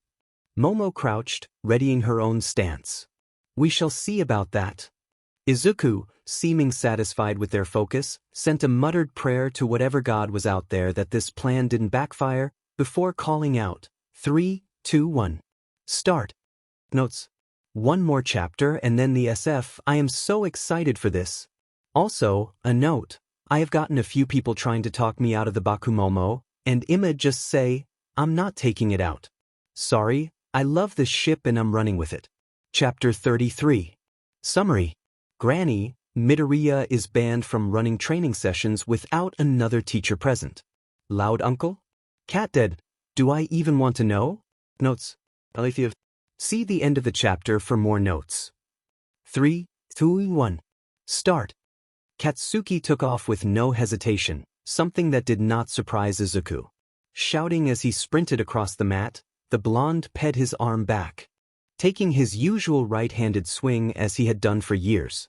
Again, nothing that surprised Izuku as he watched from the sidelines. The surprise came from Momo. She had immediately fallen into a defensive stance, not necessarily a bad thing when fighting an opponent you were not familiar with. However, Izuku could see her face, could see how she watched Katsuki aim his strike, could see how she calculated her next move. He could see her hesitate. Then, he watched with a grimace as she scrambled to the side last second, only narrowly dodging the punch. He brushed it off, thinking that she must have simply been warming up, that surely with her years' experience fighting, something that he knew she excelled at based on past classes and her files. Yet Katsuki lined up to swing, and again, she hesitated. And thus the pattern formed. Katsuki continued acting as the aggressor, lunging and swinging, keeping her on her toes and thrown off balance. And then Momo, hesitating and dodging and never being able to find her rhythm. He was trying to keep uninvolved, to let them finish this so he could get a baseline, But all he was getting was that Katsuki had a heavy swing and Momo had more severe confidence issues in her on-the-spot decision-making than Izuku originally noted. He considered stepping in, calling off the fight. Then Katsuki decided to open his mouth. "What the hell, princess?" he shouted as she stumbled out of the way of another swing. "This isn't FNG tag." Dodging once more, a scowl settled on her face. "I am well aware of," she lunged away, rolling on the ground and barely finding her footing as she spun back to face him. "I am aware." Letting out a loud shout of frustration, crouched over and hands flexing at his sides, Izuku could see the clear irritation and anger on the blonde's face. "Then if you prove it." Her scowl faltered at the pure rage of Katsuki's voice echoing across the training area. "You are a God-med recommendation student of the top hero school in Japan," he shouted, stepping forward towards her. "Top of the FING class in grades, little Miss Hotshot rich girl with years of training and a quirk that makes you just short of being a god." "I am not." "Stop holding yourself back," he continued to shout, ignoring her denials. "Stop acting like you aren't special. You have FING everything, all the skill and talent and the goddamn dedication to give anyone a run for their money. I don't want to win against some hesitant little princess with self-doubt. I want to fight a god and lose and keep swinging till I win. So, stop holding back. Stop limiting yourself. Go heaps, hit for once in your demon life and today fight me." For a moment, it was like Momo had shut down. Her face was blank, as if she were processing everything Katsuki had just shouted. Izuku honestly half expected her to turn around and walk out of the lesson entirely. But then her face shifted. And oh, if he thought Katsuki's feral grin was concerning, nothing ever could have prepared him to see that same look on Momo. All he could think to say as she began to shout, sprinting full speed at an excited-looking Katsuki, was a small, quiet sheet. Hitoshi never thought he would be on board with murder, but then again he never thought he would be faced with a story like Shudo's. "So, I get that arson is off the table, but I'm sure Izuku would have other ideas to deal with that flaming garbage can." Shudo let out a snort. "It's not worth it at this point. Not worth it." Hitoshi shouted indignantly. He could vaguely hear the sounds of Momo and Katsuki sparring across the room, but he was too focused on the issue at hand to look. Shudo shrugged. "He's away more often than not for hero work, and a murder charge would hinder your ability to get a hero license. Only if I get caught." The sounds of fighting picked up as Shudo frowned. "I highly doubt a teenager could successfully kill a pro hero and not get caught." "You clearly have not seen Izuku when given a task paired with his questionable moral code," Hitoshi countered. "Plus, Himiko I think has actually gotten away with murder so." "She's what?" "Look, they are very vague about it, but someone mentioned her being on parole the other day." Shudo looked ready to say something else, but then there was a loud shout, more like a feminine battle cry, and then Shudo was suddenly barely dodging out of the way of a flying and cursing Katsuki. The blonde skidded along the mat, rolling to a stop about a dozen feet away as he twisted himself into a wobbly crouch. "Take that, you egomaniac!" Momo shouted from the other side of the gym, hair askew and looking like several bruises were starting to form on her forearms. Still, despite that she had an overexcited and frankly terrifying grin on her face. "Are you ready to forfeit yet?" Spitting out blood onto the ground, Katsuki looked up at her, a crazed look in his eye as he matched her feral grin. "Fat chance in hell, princess." And with a battle cry of, "Time to die," Katsuki was sprinting back across the gym and launching himself at Momo, who Hitoshi thinks said something to the effect of, "Gods do not die, peasant." Which had to be his imagination, right? Did Momo just call Kaken a peasant? I should have heard it too. "Yeep," he drawled, watching in morbid fascination as Momo struck out with a perfect kick to Katsuki's stomach. The blonde took the hit with a heavy grunt but caught her leg at the same time. A brief pause and a soft, "oh shit," from Momo later, the girl was being swung up into the air with a startled yelp. Katsuki tried to slam her back down to the ground, but she managed to contort herself enough to wrap her free leg around his throat, effectively trying to choke him out. "Okay, I think we can call it here," Izuku shouted from across the room. I have a good baseline. Katsuki took this moment to fling himself backwards, slamming both himself and Momo to the ground. Some grunts of pain, both were scrambling, trying to get the upper hand in the fight. Who do you think will win? Shudo asked casually as Katsuki failed to get Momo in a headlock, giving her an opening to grab a fistful of his hair and yank. Seriously, you too? Izuku called out. You can stop. Hitoshi huffed. Not sure. Katsuki is mean. However, somehow, Katsuki had managed to flip them to where he was on his back, Momo's back on top of him as he held her in a tight headlock. Give up yet, princess? Her response was to sharply elbow him in the stomach as she tried to pry his arm from her neck. Gonna have to do better than that. Izuku sounded desperate. Guys, please. And in that moment, Momo let out a guttural shout before clamping her teeth in Katsuki's forearm. Katsuki froze. Then, with quiet intensity, he asked, Did you just effing bite me? Momo's only response was to clamp her teeth down harder. That's when Katsuki finally lost his sheet. Hitoshi could quite keep up with the swear words being thrown, eyes focused on Katsuki trying to pry his classmate off his arm. Still, he could hear Izuku shouting, Momo, no. Let go. You don't know where he's been. Resulting in angry rants from Katsuki about, what the F does that mean? Shudo let out a snort. I believe Momo is meaner. Insanity. His life had devolved into insanity.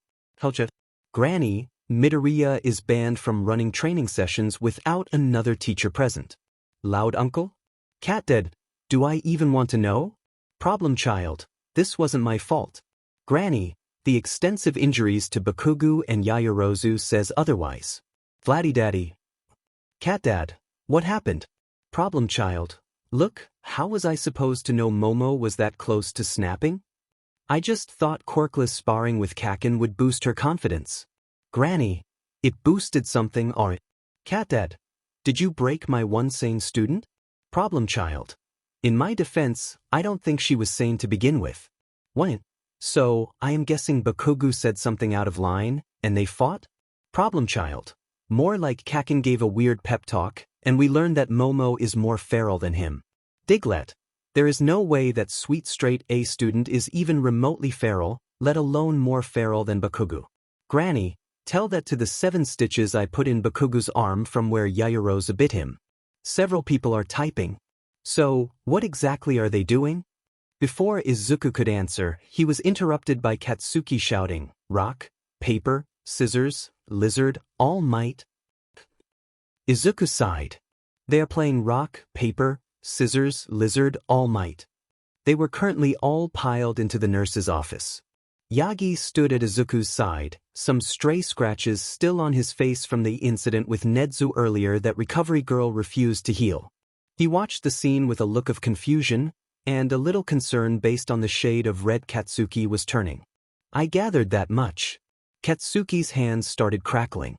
At his sides as he sat cross-legged on the hospital bed, his arm bandaged and the rest of him looking rather worse for wear. Again.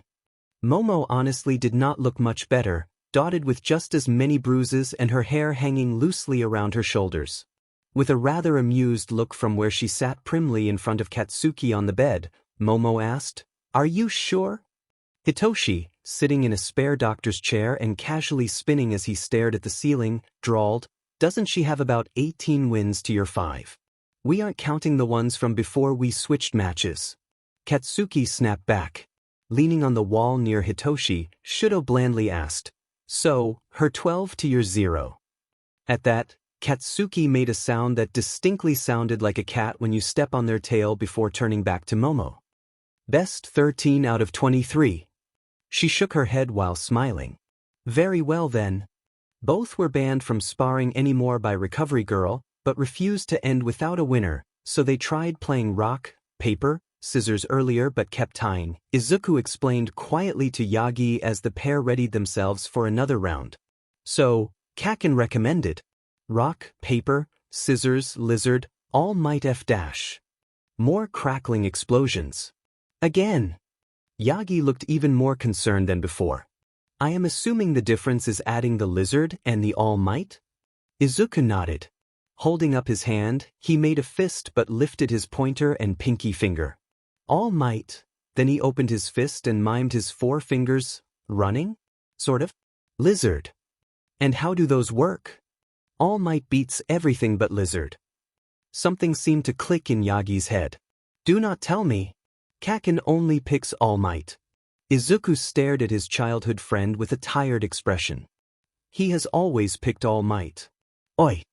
Katsuki interjected, having overheard the two. No, I think you don't. Izuku stared. You don't.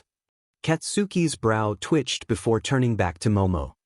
He readied his fist, and she silently did the same with an amused smile.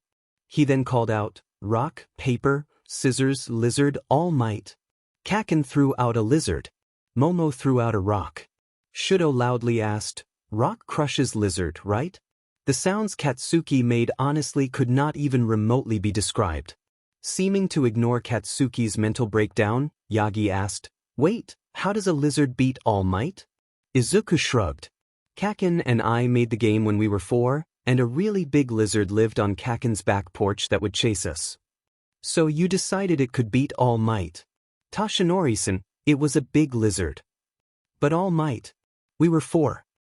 At that moment, the door to the room slammed open, and Aizawa immediately looked at Izuku. I'm reinstating your shaming. This wasn't even my fault. Izuku shouted indignantly. 2 days. I am still recovering from a traumatic event, and you want to haze me. This is cruel and unjust. Would you like me to make it 1 day for every stitch in? Bakugu's arm? Izuku's jaw audibly snapped shut. Aizawa nodded before turning to the pair on the bed, still bickering over their tiebreaker. You two are not allowed to spar anymore without teacher supervision. Then, as an afterthought after glancing at Yagi, he added, All Might does not count. Both started loudly protesting at this, but Aizawa ignored them. All right, so it's nearly 6 p.m., when are you going home?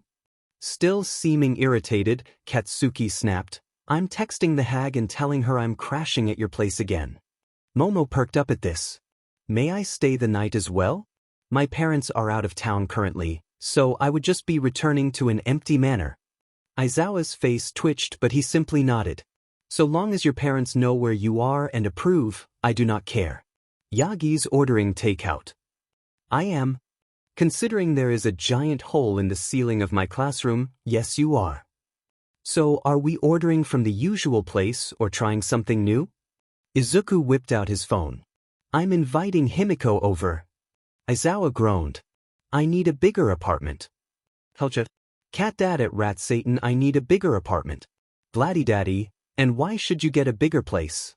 Cat Dad, considering I am the legal guardian of 2 teenagers and currently have 4 others just inviting themselves to stay over, I say I have earned it. Cat Dad, plus Yagi never seems to leave, and the recliner isn't a good place for him. Alded, that's very kind of you, Shuda-kun. Why Shuda-kun? Cat Dad, it's not kind. Recovery Girl is literally going to break my kneecaps if you keep coming to her with back pain. Cat Dad at whine and don't even start. What? Well, you are no fun. Rat Satan. Oh dear, you are quite busy as of late, Aizawa. I shall begin plans immediately. Perhaps it's time to look into student dorms once again. Cat Dad, I am struggling with the number of kids staying over already, and you want to add more? Rat Satan. Yes. Cat Dad, I am quitting. Rat Satan. Legally you cannot. And running away would simply result in me having to find you. Smiley face. Cat Dad. Rat Satan. But yes, I should have something ready once the sports festival is over. Wait, you know Shoyuda, you and Yagi could share a bed in the meantime. Cat Dad. He literally has an apartment in the same building. Why would I give up my bed just because he keeps falling asleep in my living room? Blant. Dense. You are dense as hell. Cat Dad, here's a thought. You're Himiko's guardian. Why don't you host Yagi and the horde of children for the next 2 weeks? Why'n't? I'm shutting up now. Problem child, we aren't that bad. Cat Dad, oh before I forget. Problem child, wait. Cat Dad, 2 days of shaming 4 at Problem child. Problem child, wait. Several people are typing. 3, 2, go. Is this really necessary? Izuku asked in a tired tone, glancing between the pair. Aizawa-sensei banned the handstand contest, Momo reasoned, not breaking eye contact with Katsuki while speaking. Because Kakin has stitches in his arm. Izuku retorted. Snorting, Katsuki snapped, I could have still won. The whole reason you even have stitches is because Recovery Girl said you were both too exhausted to heal. It's just a staring constant, Deku. I don't care. You should be resting. They were all currently piled into Aizawa's living room, and the moment they had arrived, Katsuki and Momo resumed attempts to determine a winner. Throwing his hands in the air as he gestured wildly between them, Izuku shouted, This is not resting. We can rest once I have won the staring contest, Momo reasoned. But you're not winning sheet, princess. We will see about that, peasant. Why you? Seriously, you too, Izuku pleaded. Just go to sleep. Both suddenly snapped their heads to Izuku and shouted, Enel. Then they immediately blinked, looking back to the other before starting to shout at the other. Izuku could barely make out what they were saying and just slumped over, deciding to cut his losses. Himiko, who had been observing the exchange silently, simply patted Izuku on the head before yanking him over to the spare couch to sit. Hitoshi watched all of this from the far side of the living room, playing cards with Shudo. Aizawa had never asked if the teen had permission to stay over, but he assumed that his guardian was uncomfortable at the thought of sending Shudo home given his concerning behavior. Which, now knowing his home life, Hitoshi was glad about. He was also slightly concerned that no one had filed a complaint about Shudo being MIA for the past few days and was hoping he wasn't jinxing himself. Do you have any threes? Focusing back on the game, he drawled, Go fish. Shudo's face did not change as he reached for a card, though he could see the telltale signs of frustration in the teen's face as his hand grew in size. Still, he did ask, So, you were saying that the sports festival was your chance to get into the hero course? Hitoshi nodded as he asked, Got any 8s? Shudo begrudgingly handed him 2 8s. Then, he answered, According to the powers that BEA the school board, I have to place in order to take the open spot in your class. That's stupid. Yep. Do you have any 1s? Go fish. Visible frustration was on the teen's face now as he drew another card. Well, then we need to make sure you win. Don't you dare go easy on me, Hitoshi snapped, jabbing a finger at Shudo. I am not taking a chance at someone thinking I was just handed this. I wasn't even considering that, Shudo insisted seriously.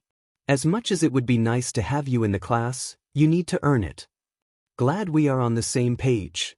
Nodding, Shudo then added, But just because I won't hand you a win does not mean I cannot help you strategize. Now, Shinso was intrigued. Oh.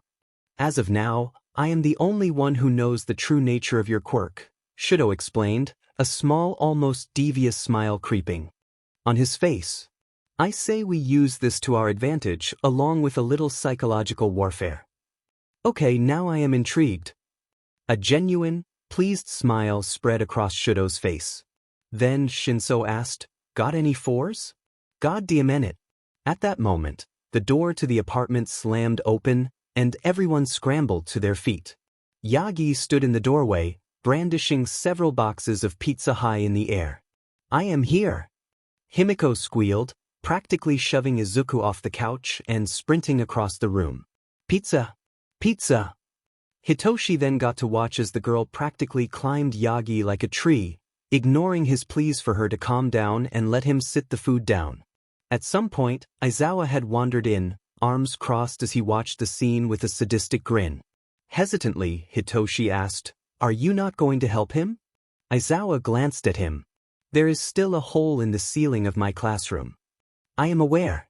I fell through it, Hitoshi countered. Then you can understand. Shudo nodded solemnly. It's like when Natsuo started hiding father's things and slowly convinced him for a time that he was losing his memory as retaliation for forgetting his birthday. When he what? Shudo shrugged. He still has not found his car keys in the freezer. How long ago did he hide them? Hitoshi asked, not knowing if he wanted the answer. 6 years ago. Shudo adjusted the cards in his hand. Father still has not gotten a replacement set of keys for the car because he refuses to believe he lost them. Aizawa gave the teen a very concerned look while Hitoshi wondered how Shudo had this good of a poker face. Wait. They all snapped back to the present issue at hand. All Might finally lost the battle with Himiko, the girl pulling her pizza out of the middle of the pile, sending all the ones on top flying. In a flash, black tentacles shot across the room, catching the pizzas before they could hit the ground and another gently prying Himiko off of All Might's shoulder. She did not seem to mind, giggling madly as she happily chanted, "Pizza! Pizza!" Hitoshi looked to the source of tentacles and found, "Why am I not surprised it's you?" Izuku looked mildly offended as he defended himself. "It's one of my ghost's quirks." "One of your what?" All eyes snapped to Momo, who seemed very concerned. Hitoshi quickly slapped a hand over Shudo's mouth, and judging by the way Aizawa spun around, he had been planning to do the same. Shudo just looked offended but did not remove the hand. Izuku tried backpedaling. Well, I don't mean actual ghosts."